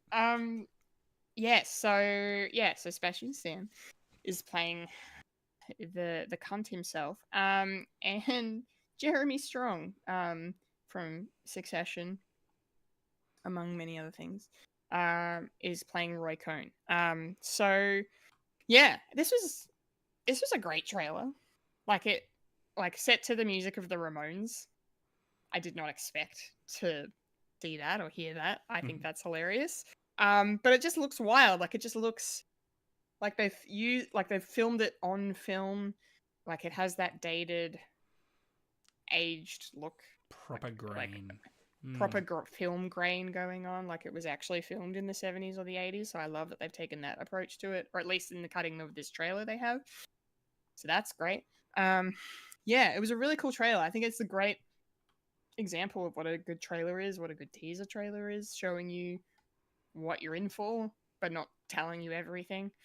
Not ruining the whole movie, I guess. But I mean, it's based on true events, so you know, we all know where old Trumpy ended up. And where he is going. And where he's going. Do not pass go. Do not collect $200. Oh, that man should not be allowed to speak words. No, speak more. Yes, tell us more about transgender aliens, Donald. Yeah. Yeah. Fuck. Anyway. Yeah. No, it looks great. It looks wild. It looks unhinged. It looks like Sebastian Stan is definitely doing like a legit performance, I guess. Like he's not doing an impersonation. This is not about an Alec Baldwin moment. So because that's a send up, that's a spoof. This is, he's actually trying to do the thing. I'm here for Jeremy Strong just because I loved him in Succession, and that's not just because he played a character called Kendall, but because he is legitimately fantastic in that show. And yeah, Roy Cohn seems to have similar sort of vibes, a little bit, just based on what I saw from his performance. But yeah, it looks great. I can't wait to watch this, and right before election time too. So good. It's a good time. Yeah, Trump, go see this movie, everyone, because Trump was trying to block its release. So go watch it. Go watch The Apprentice. Mike. Yes. What are your thoughts on this trailer? Bearing aside of all the stuff that came out, but watching the trailer as an actual, interpretation, but also part of actual history, I didn't mind it. It was actually nicely shot. It actually does a thing that when you're doing period pieces, that it makes you feel like you're watching a film from the 70s and 80s, and I'm hoping that they actually do film it like a 70s movie where they do a lot of like long takes where you sit with the action and all that, and I wouldn't mind watching that. It's aside the subject matter, because I know bits and pieces about Roy Cohn and his past, and yeah, he's not a very nice person, dare I say. Well, he is after his death, or during his death. When did he die? I think it was like 86. So yeah, after his death, he's been immortalized in the AIDS quilt. For his That's right. Yes. because he was part of the Reagan and Nixon sort of. He was a lawyer for them as well as for, and he was part of the McCarthy trials as well. So very vindictive piece of shit. Yeah. But no. I'm trying to keep myself level-headed because I don't like any of these people, but watching it as a piece of art, a piece of film, it's fine. There's the quilt. It just has Roy Cohn, bully, coward, victim, forever immortalized into that. Yeah, because he was part of the people that didn't give a shit that people were dying. Yes, he was. Anyway, Yeah. bit of history. Yeah, so I'm looking forward to this, and I love the fact that the benefactor that wanted to make this film was a Trump supporter fan and wanted to make a movie about the how Trump came to, his prominence, like his early aughts. But then they started filming it, and they read the script, and they found out, oh, you're actually doing it justice. You're actually doing history. Don't do that. We're not supposed to do that. And they tried to break the contract of not letting them do this movie. And then they did the movie anyway because contracts are binding. So, and then the Trump campaign got a whiff, and they said, "Oh, we can't do this. This is electoral interference." People. And no, they can't. And then they decided, it's going to be a bad movie. No one's going to really watch it. But of course, people who don't like Trump are going to see it. But also just people who are interested, like me, in the sort of aspect of it, of being a historical piece as well as a bit of film that's actually looking like a documentary sort of thing, but been made today. And Sebastian Stan, that he's doing not a caricature, because of course it's not the right way to go about it. You need to make these people human. I mean, obviously we've known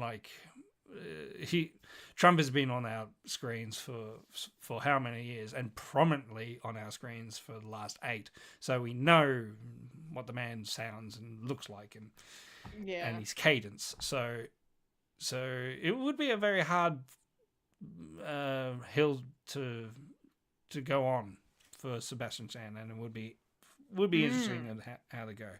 But there was a TikTok that I watched, and some critics have actually watched it, and one of the biggest draws was Roy Cohn, and how his story in this is not as well known if you don't know that particular American history, considering he's in the background. He's the he's like the I don't know, like the worm tongue, if we're going Lord of the Rings sort of thing. He's Grima Wormtongue, hey? Yeah.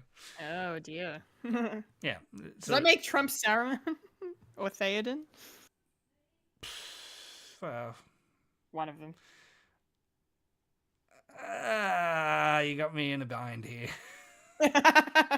Sorry. But I get what you're trying to say. There's no redeeming characteristics in Trump. I mean, rich kid that only got a small amount to start out is $1 million. So he thought $1 million was a small amount, a small loan of $1 million. So no doubt that's going to be in this film. Yeah, the million. Yeah, the million from Fred Trump. Hey, Fred. Thanks, Fred. Yeah, not every Fred is a good person. No. No. Makes me want to re-listen to the dollop of Trump again. Oh, fuck. Yeah, it's a good couple episodes. Yeah, at the moment they're doing JD Vance. Yes, I saw. Yes, that'll be interesting. Yeah, second part comes out this week. I can't wait. Ooh. Is Nice. he fucked? Is he the worst? Oh, he's just a conniving piece of shit. I mean, they call him the chameleon, that he just slots in to whatever he needs to be to appease other people. So that makes sense. And it doesn't really... Yeah, so... Anyway, when is this coming out in Australia?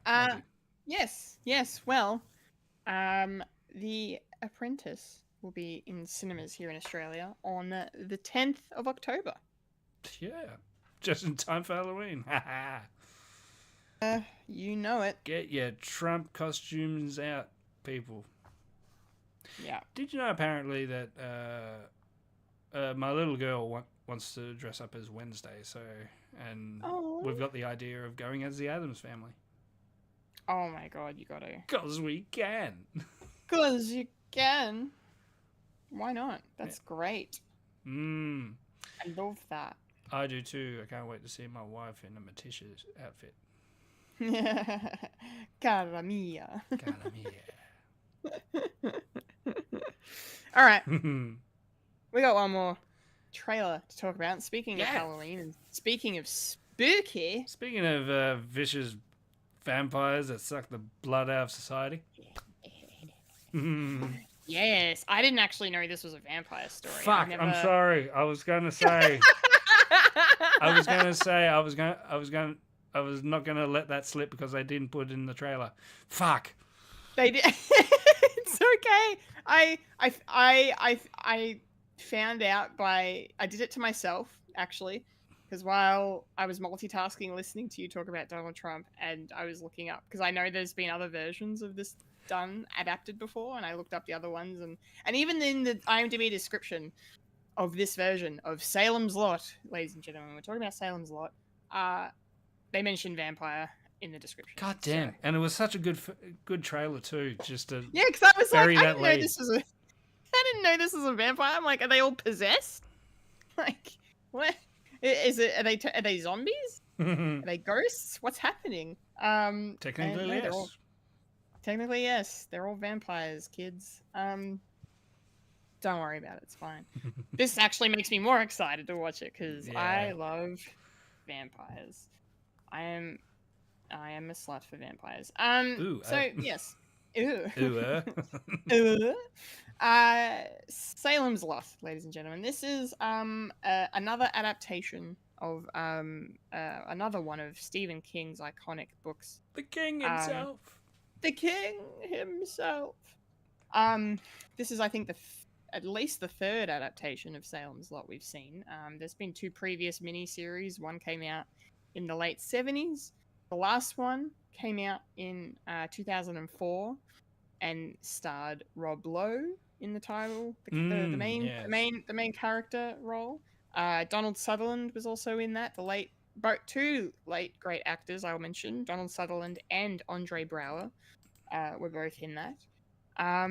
This version, however, sees Lewis Pullman in the role of Ben Mears, the main character, the eponymous author that returns to this town of his. It is a Stephen King thing because it's an author.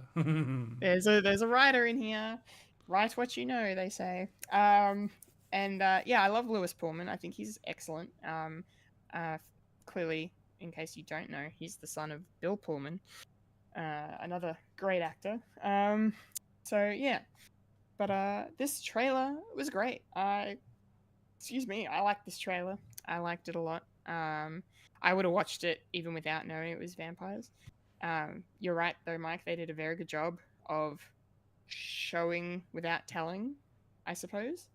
Like, not knowing anything about this and just watching people get taken and lots of creepy, scary things happening. I'm like, ooh, I am intrigued. You have my attention. So I don't really know the story very well, but it looks really cool. It's definitely, they've made it a period piece. So it's probably set in the 80s. It's written by one of the guys who co-wrote the 2017 It Part 1. So he's got some Stephen King cred. He also directed the movie, I should mention his name, Gary Doberman. So he's written and directed this. I'm curious to see how it goes as a movie, considering the last 2 times it was adapted, it was done as a mini series, and this time it's a movie that comes in at just under 2 hours long. So hopefully they didn't cut too much important things out of it, but we'll see. It's a book adaptation. Things are going to get left on the cutting room floor all the time, left on the page. It looks sufficiently creepy, spooky. I'm excited to watch something with scary vampires. There's one thing I don't see very often is vampires actually being terrifying. I just, mostly want to invite them in, but in this case, I want to be like, stay the fuck out. That'd be nice. But also maybe come in, because I'm that person. Ooh, hello. Yeah. Oh, hello there. If you find Nosferatu sexy. No, I don't know about that. Maybe that'll be the movie that'll do it. That'll be the movie that'll scare me with vampires. This made me think of Midnight Mass a little bit too. I loved that. Like, I love pretty much anything Mike Flanagan does, and this is a Stephen King adaptation, and he's notorious for them as well. But Midnight Mass was an original thing. I'm pretty sure that he came up with, and it was fucking awesome. A really, really cool take on vampires and religion, and I still need to watch that and finish the his version of the Raven. Whatever. What's it called? Yeah, The Fall of the House of Usher. That's it. Still haven't seen the rest of that, but I want to. So good. I really hope I can meet Mike Flanagan one day and tell him how fantastic he is. And I'm Yes. so excited. I'm so excited, Mike. So the movie Life of Chuck is with Tom Hiddleston and Mark Hamill. So it's been playing at the Toronto Film Festival. It just won the People's Choice Award of the festival. So basically the most popular movie. Yeah. Which is exciting. And a fun little trivia bit. Apparently, the last, I can't remember the number, but it was more than 10. But the last 10 plus years of People's Choice winners at TIFF have gone on to get a Best Picture Oscar nomination. Oh, okay. So that kind of bodes well for this movie. Yeah. But I don't want to set the expectations too high. I'm just excited to see Tom Hiddleston and Mark Hamill. Fucking hell, I'm getting my names mixed up. Mark Hamill in a Mike Flanagan adaptation. We'll finally get to see Jokey. Yeah, Jokey. Jokey made flesh. Yes. Yeah. I can't wait for that too. Anyway. I've recently just listened, Audible, whatever.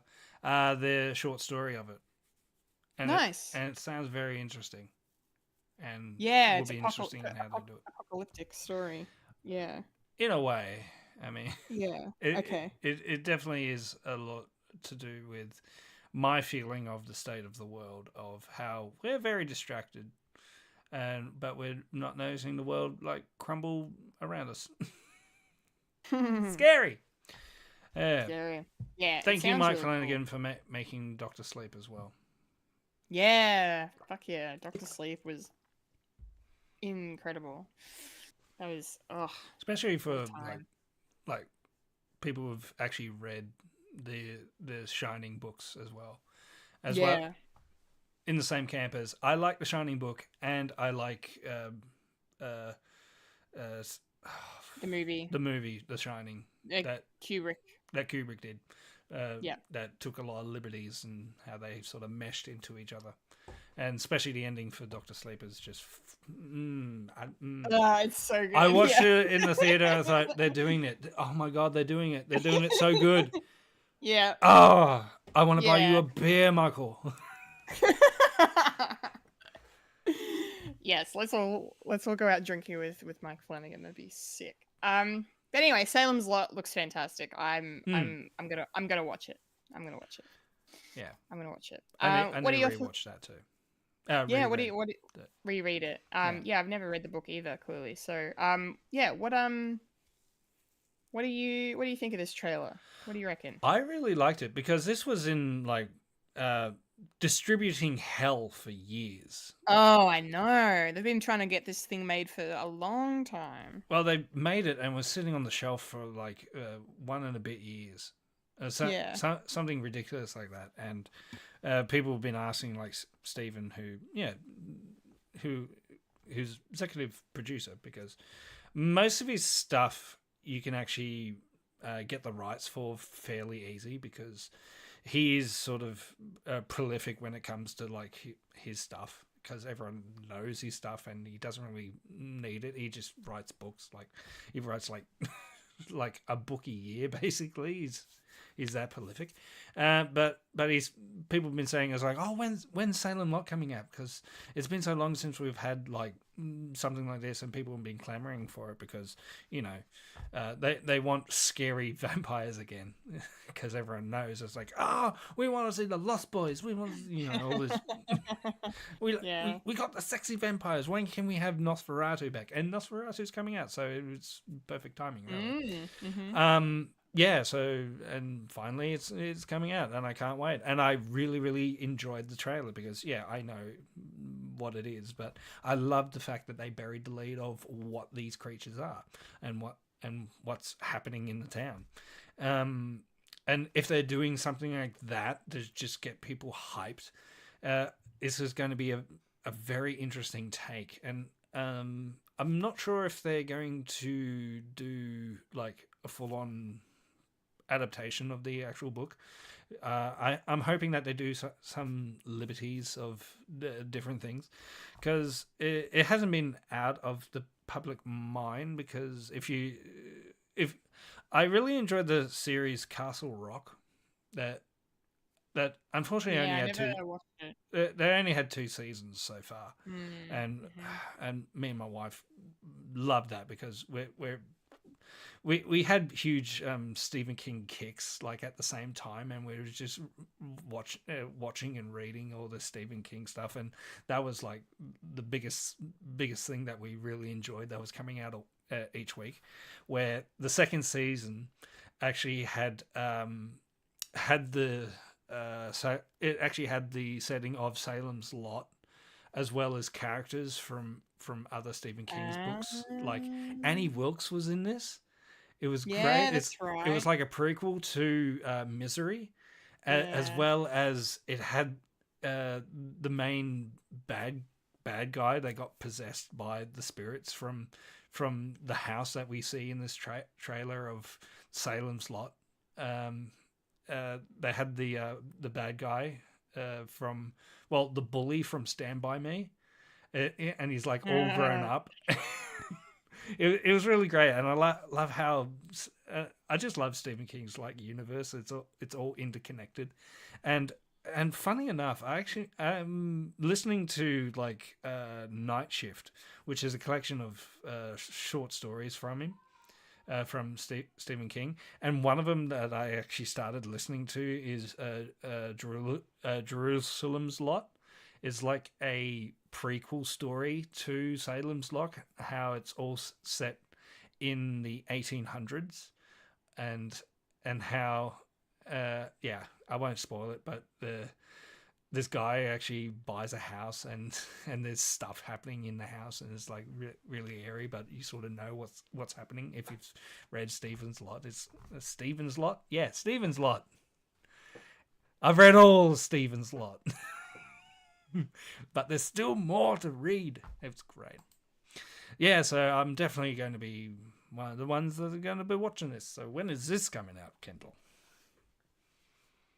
Well, we don't have an Australian date yet for Salem's Lot, which I didn't actually realise until now, which was an abbreviation of Jerusalem's Lot.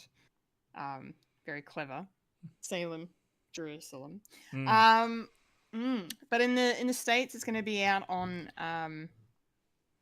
HBO Max or whatever the hell they call that thing, which means it'll probably be streaming on Binge here in Australia, I'd say. Oh, did you know? Salem's Lot, the fictional town, is in Maine. Oh, are you? Are we sure?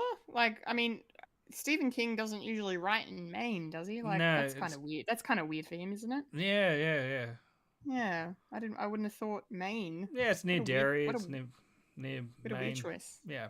Yes, I'm making a very bad joke. That's a good one. I'd like it. Maine. Oh, good. I'm glad you liked it. It's mainly in Maine.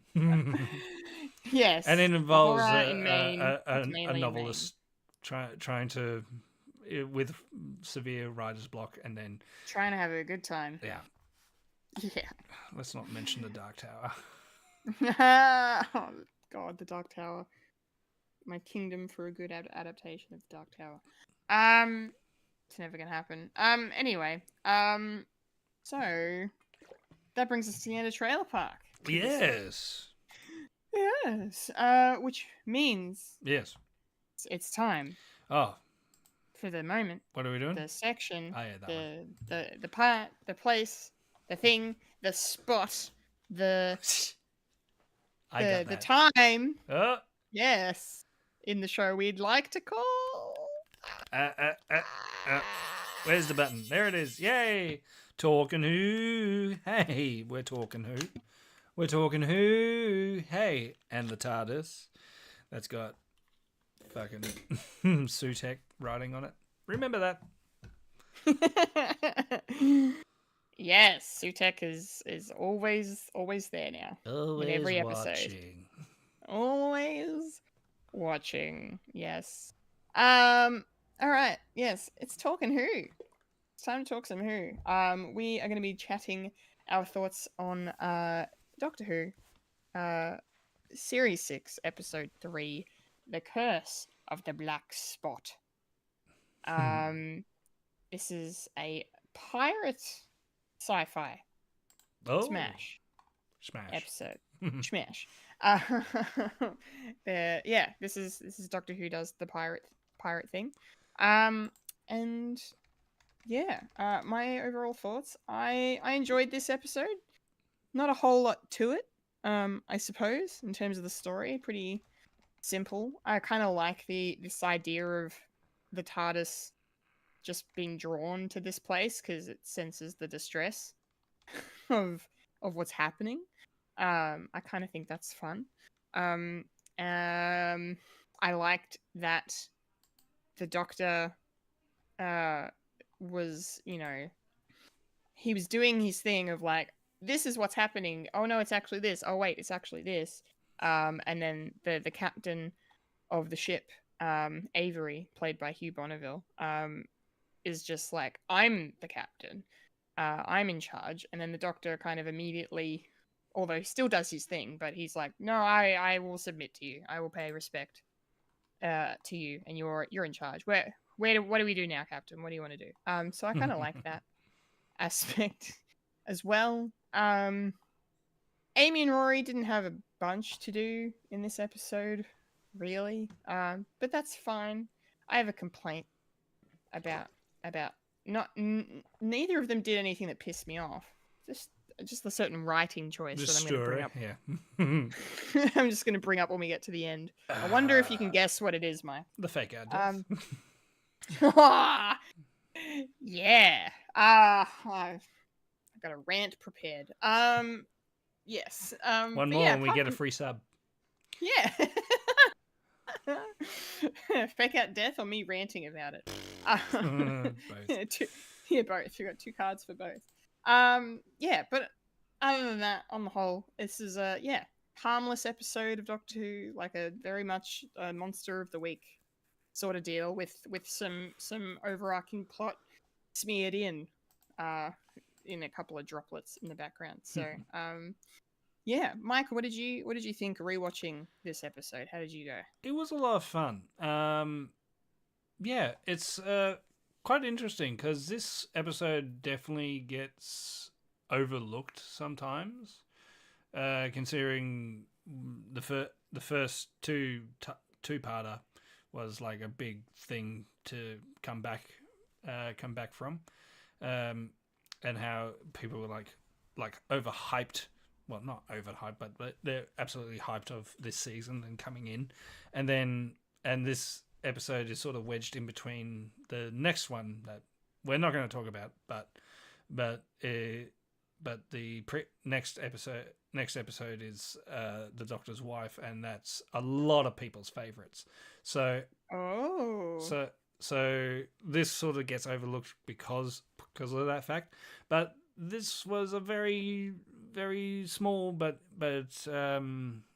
very.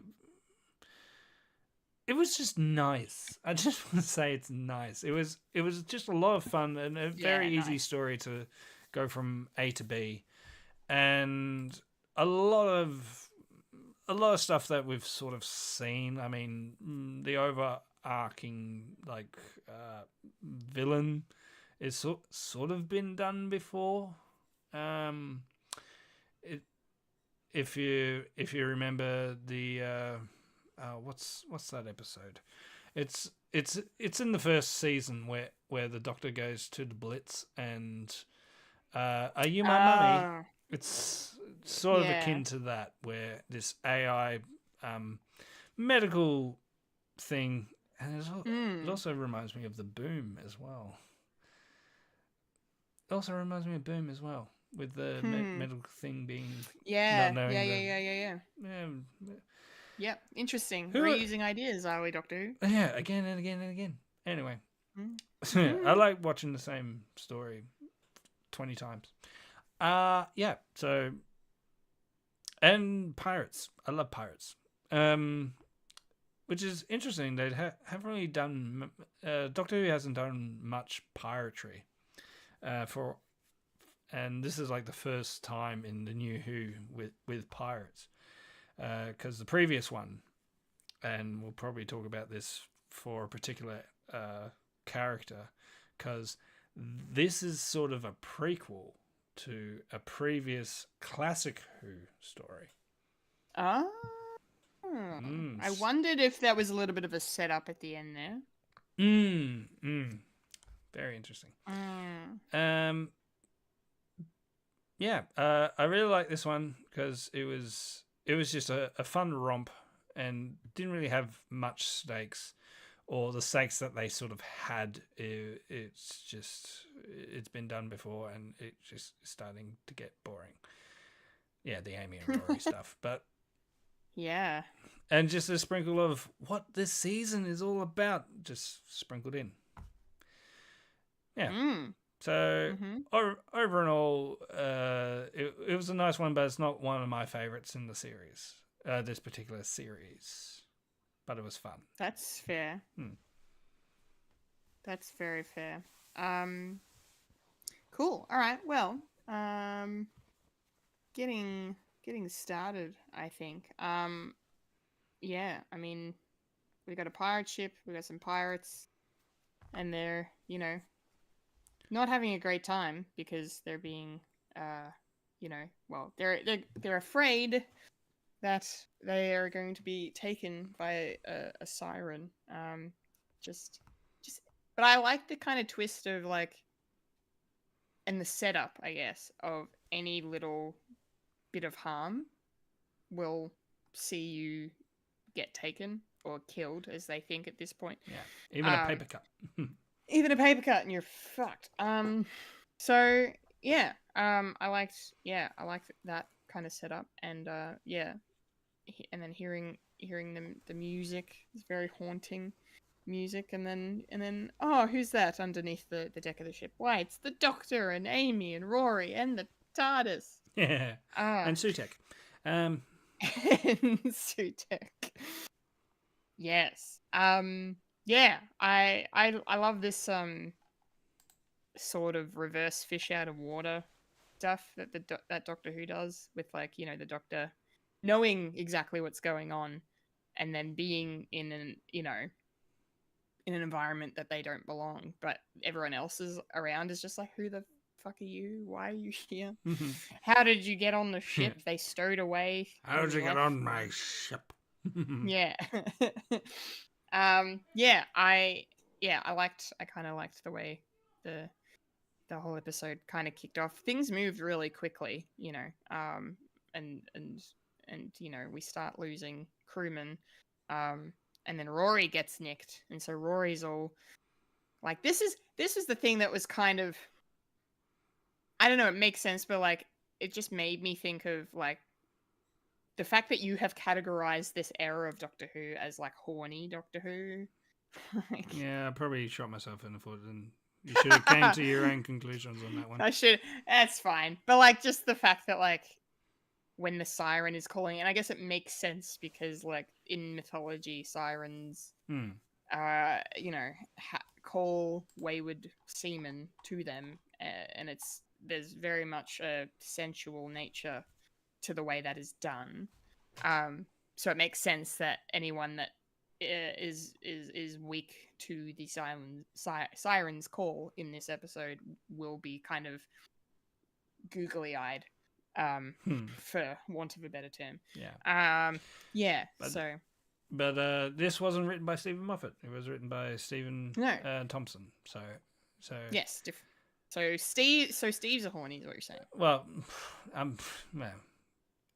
Stephen is still script editor, so he still has the final Can we say. make Rory horny? But he called Amy the most beautiful thing, right? I think that was interesting. It's I'm going to be completely enamored with this strange floating woman, but I'm going to look at you and be like, oh, you're beautiful. Yeah, so interesting. Even through that, his love for Amy is still strong. Yeah, I like that. Remember I that. like that. Yeah, okay, I'll remember that. I'll remember that Rory is too good for Amy, is what I'll remember. Uh, And Amy takes Roy for granted. yeah. Is that a caricature or is it a flaw? Who knows?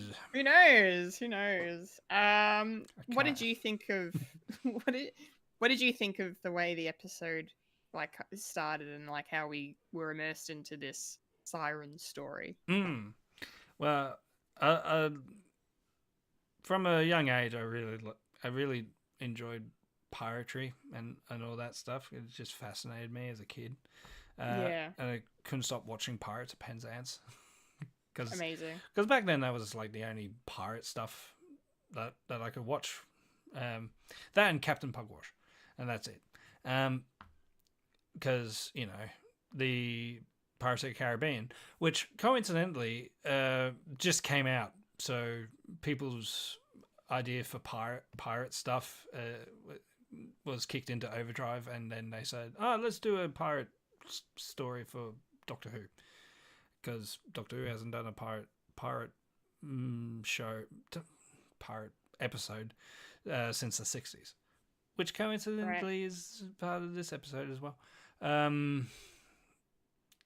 Yeah, what was I saying? Yeah, so pirates are very superstitious, like things, and you get to see it sort of play out in this, and they have their sort of charms and ideas as well.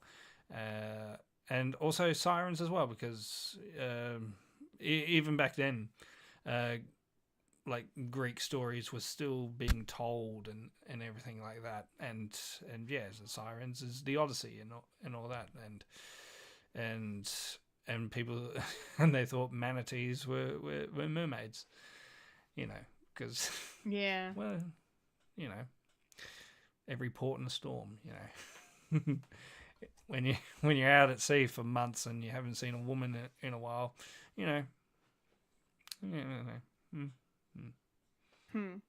there was a lot of gay stuff on those pirate ships. Indeed. We don't let women travel, because why do we need one? Yeah, you're not wrong. Yeah. Yeah. And Rory, and I don't know, Rory just have something to do, and his life is in peril again, and yeah, goes without saying that if you need something done to the team, make sure it's Rory, Yeah. because of plot armor. Yeah. Yeah. I'm saving it for the end. Yeah, I know. My rant. I'm just putting in the seeds. You're just grating the cheese, if you will. First we sow the seed, and then we grow the seed. Cool. I really liked Captain Avery. The character played by Hugh Bonneville. How they kind of gave him a very well-rounded story in this episode. About how he's like a fallen naval officer. He's become obsessed with treasure, basically. Obsessed with gold.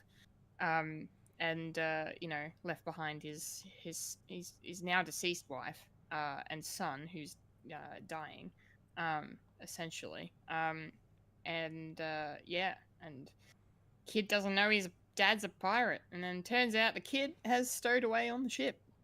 little Toby, that mischievous scamp, Toby. I liked the added tension with the story to that. I don't think this episode would have done as well without the Avery and Toby storyline. It might have been my favorite part of the episode, I think. It's very strong. And I liked Hugh Bonneville's performance as well as Avery. I thought he played off of Matt Smith really well and filled the role of the tortured pirate captain excellently. I thought he was really cool. What did you think of Captain Avery, Mike? Well, Captain Avery is actually a real person. Ah. Yeah. Part of history as well, and not so known. But one of the things he did was the life of piracy to and actually send his all the riches and that to his family. So he was very family orientated. So that does make sense of having this sort of dynamic of having his son stowed away, and not knowing really what he is. And he was a nobleman, and you can sort of see it in the costume as well, that he was meant to be well-to-do, but you do what you can when you're being a parent, and I I can sort of understand that, being a parent myself, and I tend to, look for cans and bottles so I can get some free money. So you do what you can. And yeah, and sort of this sort of and that sort of dynamic does play within the entire story of it, that what you do is are you really doing it for your family, or are you just doing it just because you get a rush and Yeah.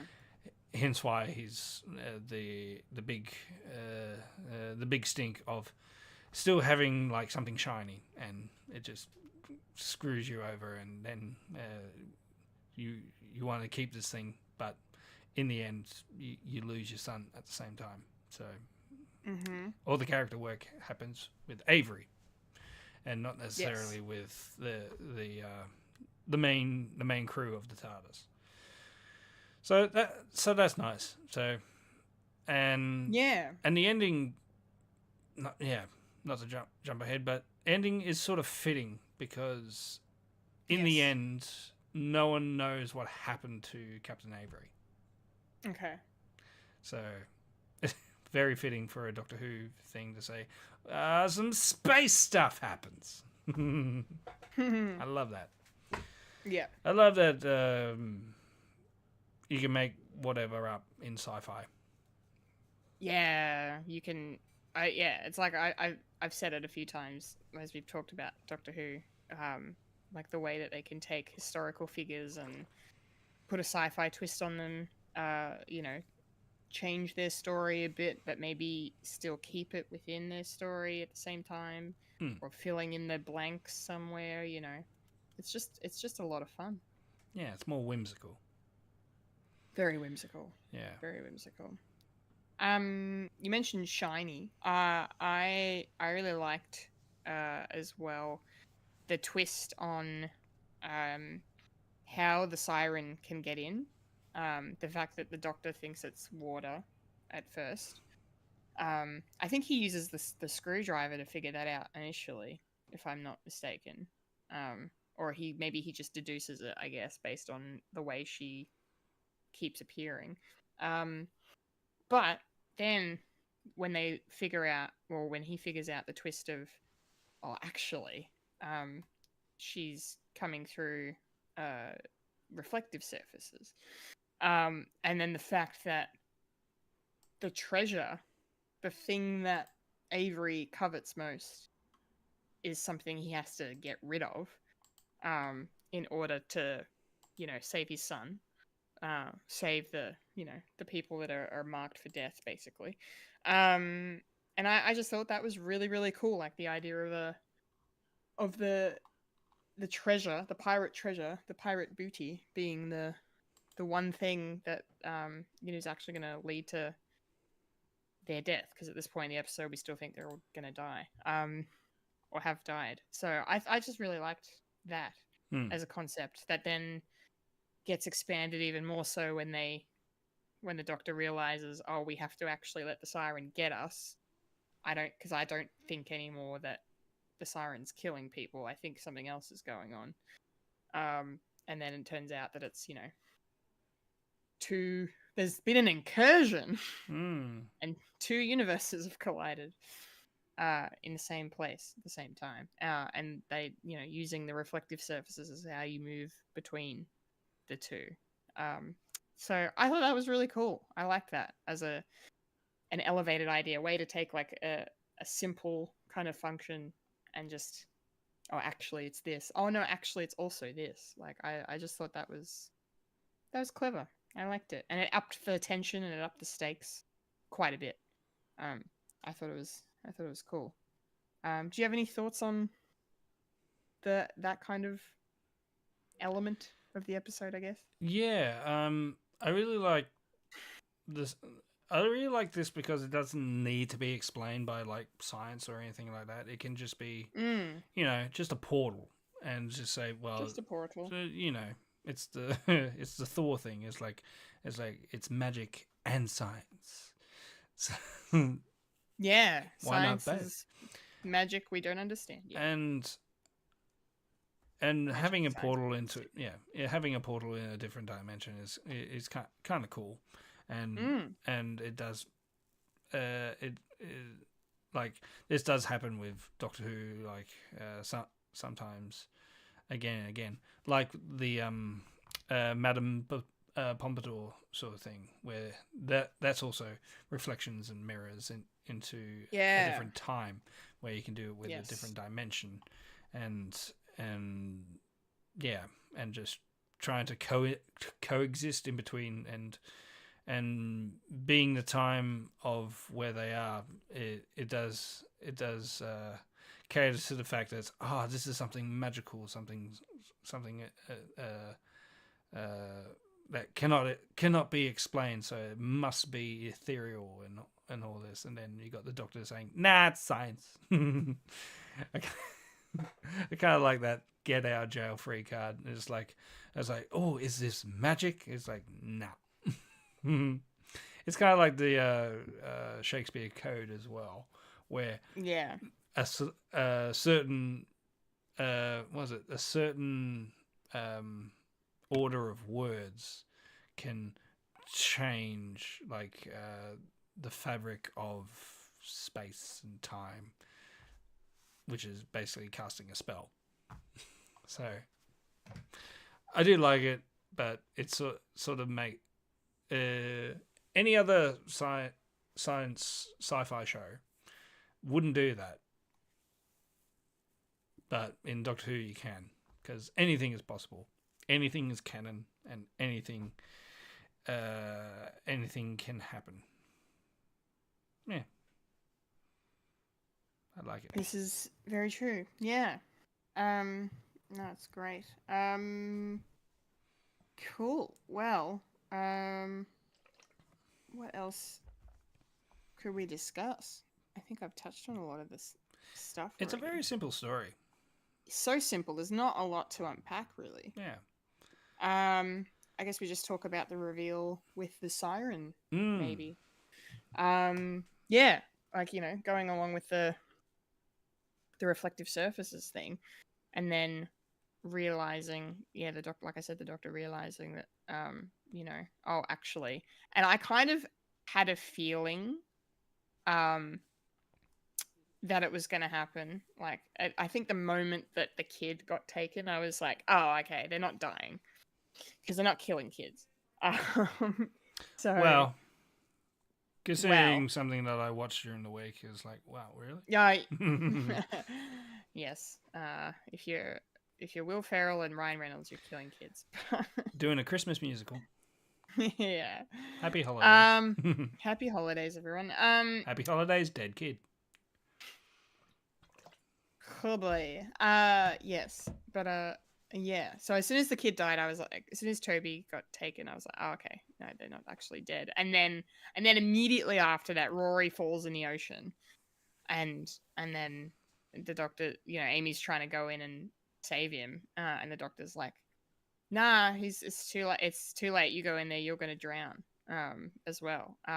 We got to let the siren get him, because I figured it out. I put it together. No, he has a hunch. He has a hunch. Yeah, he has a lot of theories that don't pan out in this episode. It's quite funny. I like that line coming up where where he says something like, don't ignore my last theory or whatever he says, and she's like, we stopped listening to you a while ago. It's just very amusing. But yeah, it turns out that there's a spaceship that's somehow been, from a different world, a different dimension or whatever. It's kind of collided with this pirate ship, and that's and then the siren is this person, this entity that's, well, we find out is like an AI thing.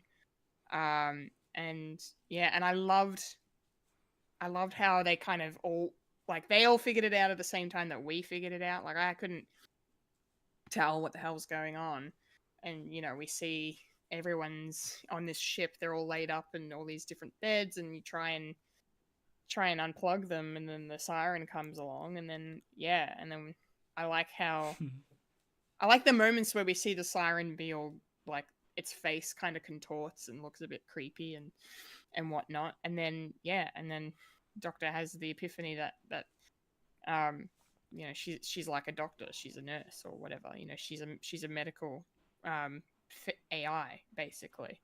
I like that twist, like, because like it makes sense. It's like you said with the the Shurigawa episode Boom, where you have this thing that doesn't see, like, just immediately is just like the biggest reaction to the smallest thing, and this AI has the same problem of being like, oh, you've got a little cut, oh, you burnt yourself, oh, okay, off you go, off you pop. And also, off you pop in Boomtown, where that medical medical ambulance that looks like a bomb that fell in the Blitz has nanobots that don't know what a human is, so they need they need that sort of next phase, and they sort of did the same thing with Amy and Rory of saying, yes, I'm next of kin, so I have I need to have jurisdiction over his life. I liked that a lot. That little twist of like, well, if she's medical and she has that programming, she should understand what next of kin is. So you have to convince her that that's who you are, so she doesn't, so she lets you have control of Rory. Yeah. And then there's that added twist of, oh, actually, if you take him off this machine, because he was dead and she's sustaining him. You take him off this thing, he's gonna die. And you're gonna have to resuscitate him. I kind of like that, just as an added tension situation. Yeah. Where the like for that kind of ends, but I do like how it leads to a, I guess, better conclusion than might have happened for Captain Avery and Toby. The fact that they actually get to now be together, and he gets to raise his son, and they get to form a bond, and as long as he lives, I don't know if they manage to permanently sustain him, or if he succumbs to his illness eventually. I don't know, but yeah, the idea, like, that last shot of the episode is just great, with like them all on deck staring out at those twin stars. Second star to the right and straight on until morning. Yeah, Peter Pan references. Mike, what are your thoughts on the AI medic twist? What did you make of it? I did like it. I mean, as I said, I've seen it before, but I do like that they sort of rounded it up of being like the siren sort of thing. It's like, it would make sense because I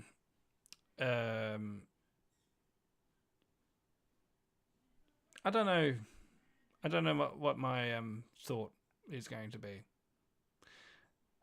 because I just like the fact that it was just a simple story, and I was thinking of this joke, and I haven't seen anyone say it, but I like the fact that this is a ship in a bottle episode.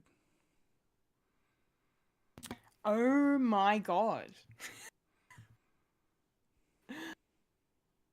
Well done. Yeah.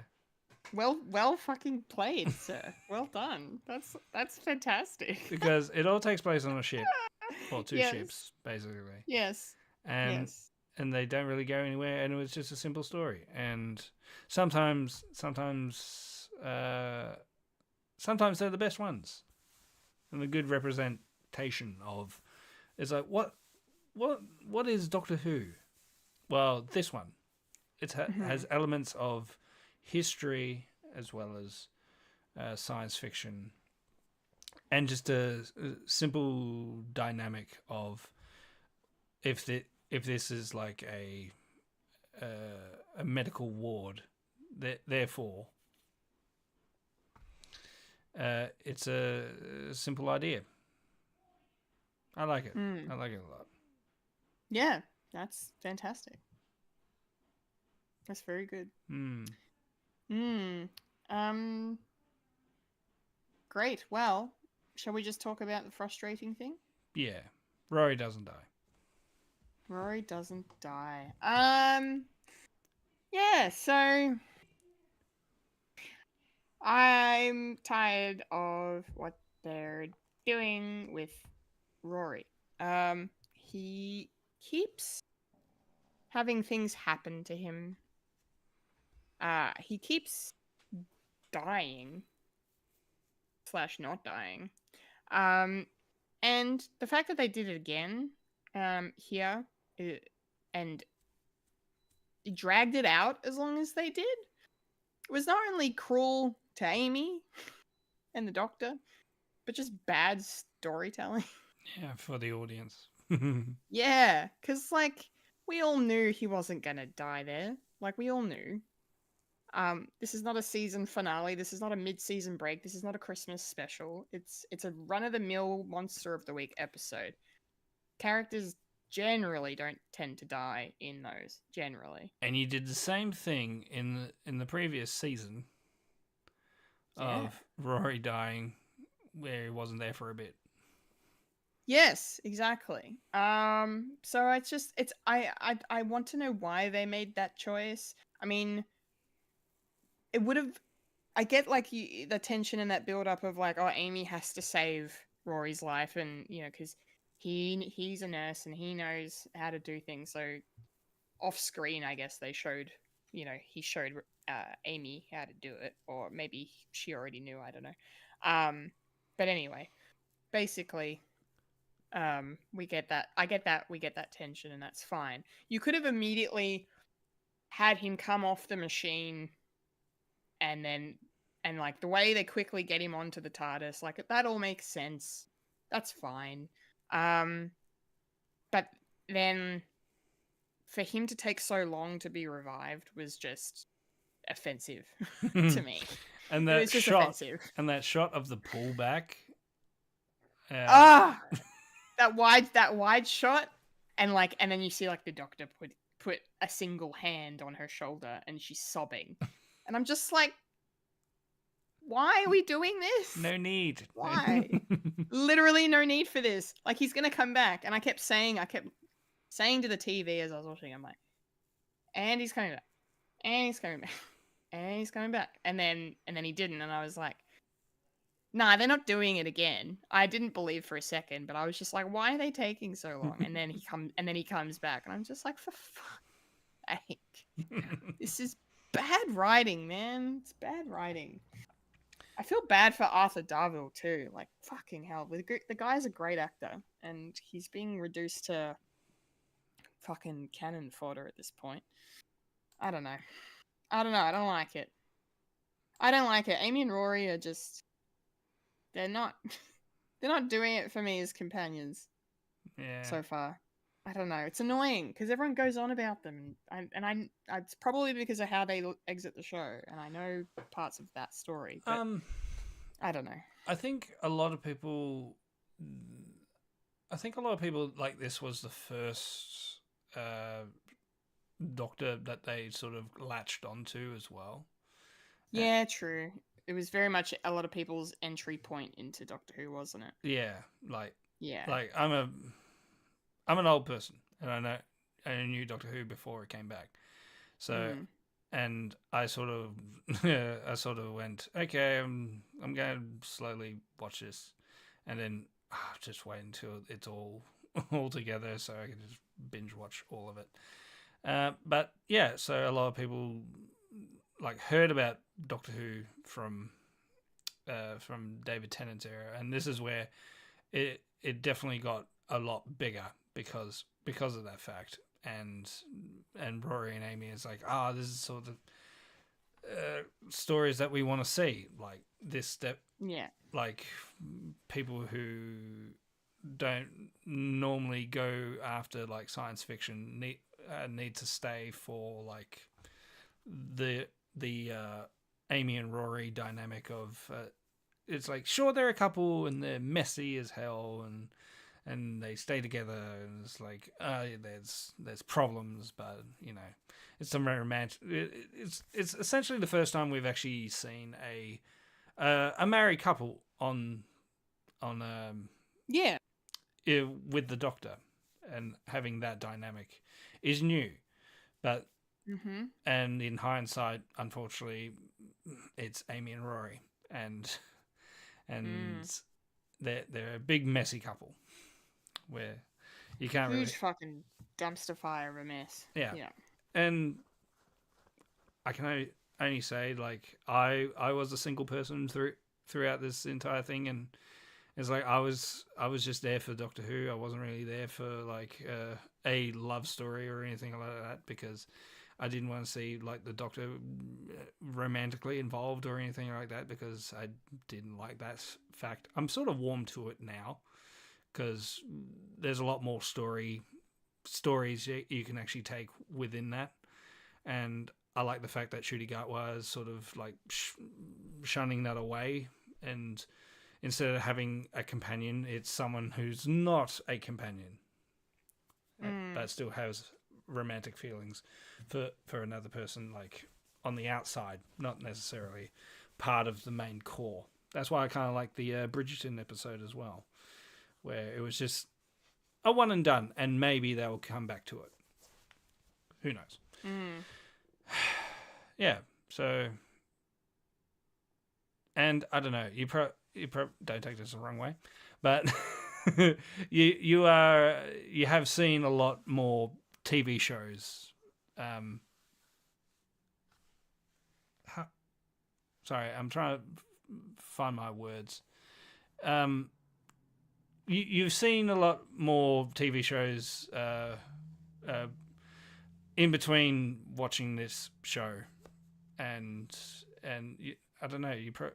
I'm not watching it in a binge. I'm watching it in a really staggered way. No. Saying. I'm. What am I trying to say? I'm trying to say,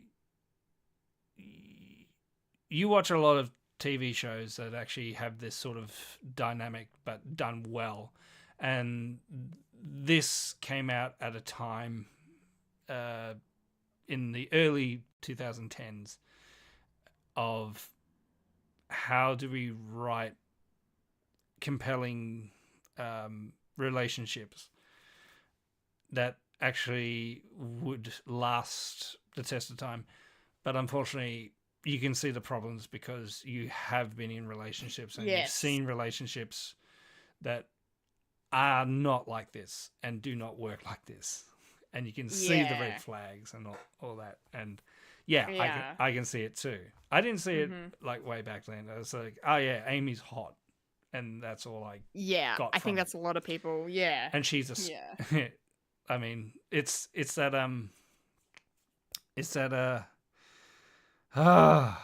time, brain work. The comic relief episode where it was just what Amy was there to do is to look good in a skirt and to slap Rory, and that's it. And that was like the pinnacle of writing for women back then. Yeah, and it wasn't even that long ago. It's just the scary part. But I feel like we're getting better. Yeah, and Slowly I feel like sure. if I'd watched it at the time, I definitely would not have, maybe had the same take as I do now because of everything that I've experienced since. So yeah. Yeah, that's what I was trying to say in a roundabout Yeah, way. yeah. I get you. Yeah, it's a fair point. Any other thoughts? Because I have one last little thing to mention before I think we should wrap up. Yeah.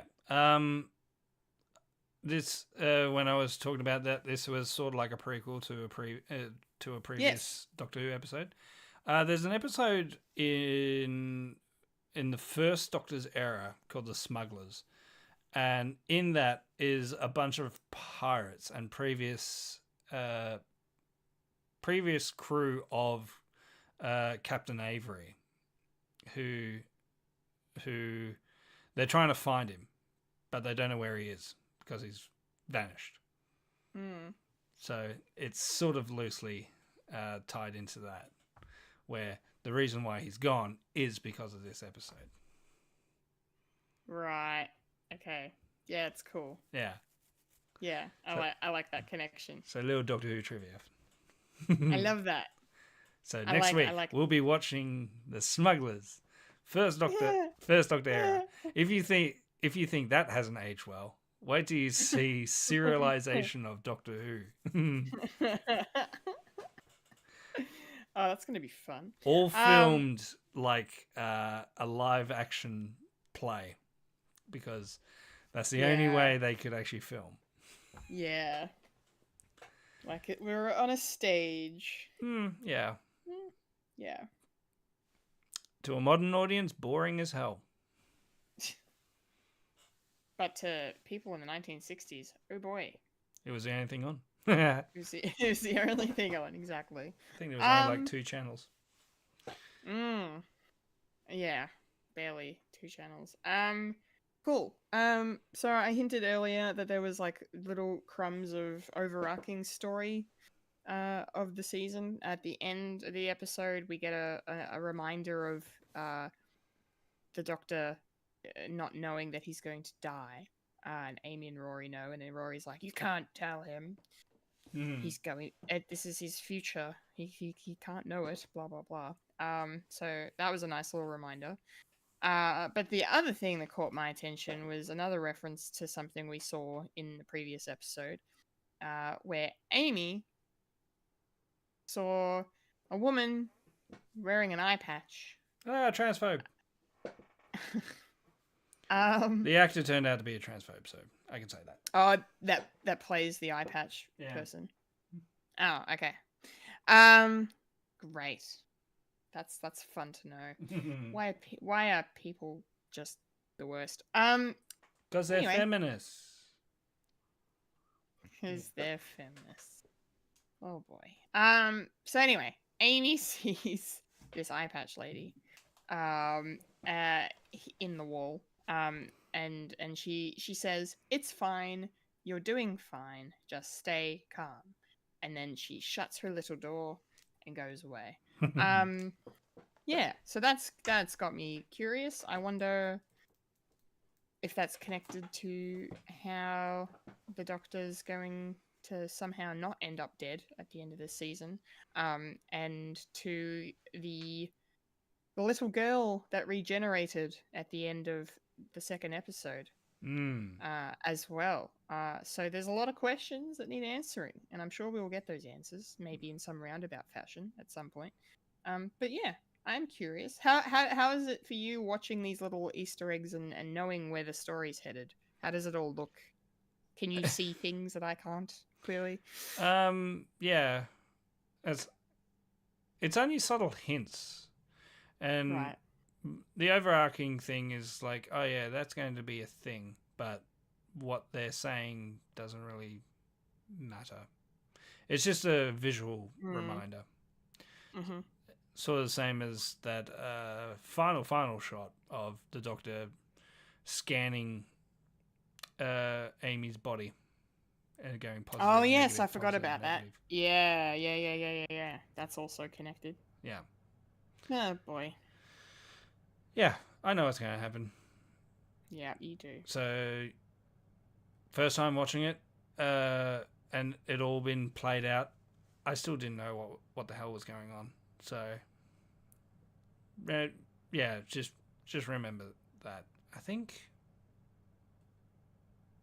Actually, no. I think that actually gets told in the mid-season break, like right at the end. Oh. Okay. So not necessarily the overarching. Right, but something will get addressed at the mid-season. Yeah. Right. And then after that, it sort of goes bonkers. Bonkers, you say? It goes bonkers. Yeah. I don't have He this. go. Damn it. He go bonkers. Okay, great. It must be a story that I don't have. Sorry, I'm trying to find the smugglers, and I don't. You're have fine. it. I don't think it's possible to get. Or it's absolute. Or yeah, I think the smugglers is gone. Like the whole episode. Oh. Yeah. Oh, okay. Wow. There you go. So it's lost media. Yay. Lost to the ages. I love lost media. I've been suffering from it for most of my life because of Doctor Who. Yeah. Anyway. No good. Anyway. Anybody. I think that's it. Yeah.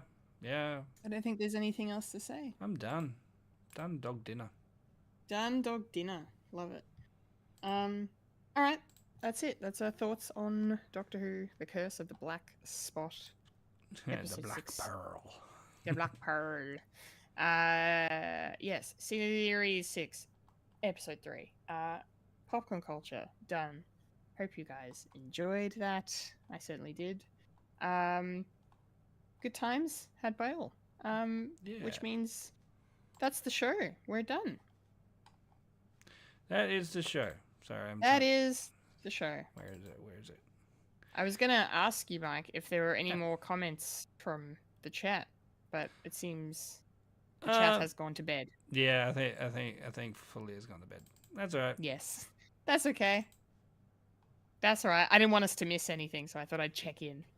Yeah, and nothing Yes. from Discord, nothing from Twitch either. Anyway, we're good. We're good. All right. A 1, a 2, a 3. And that was a podcast podcast called Fred.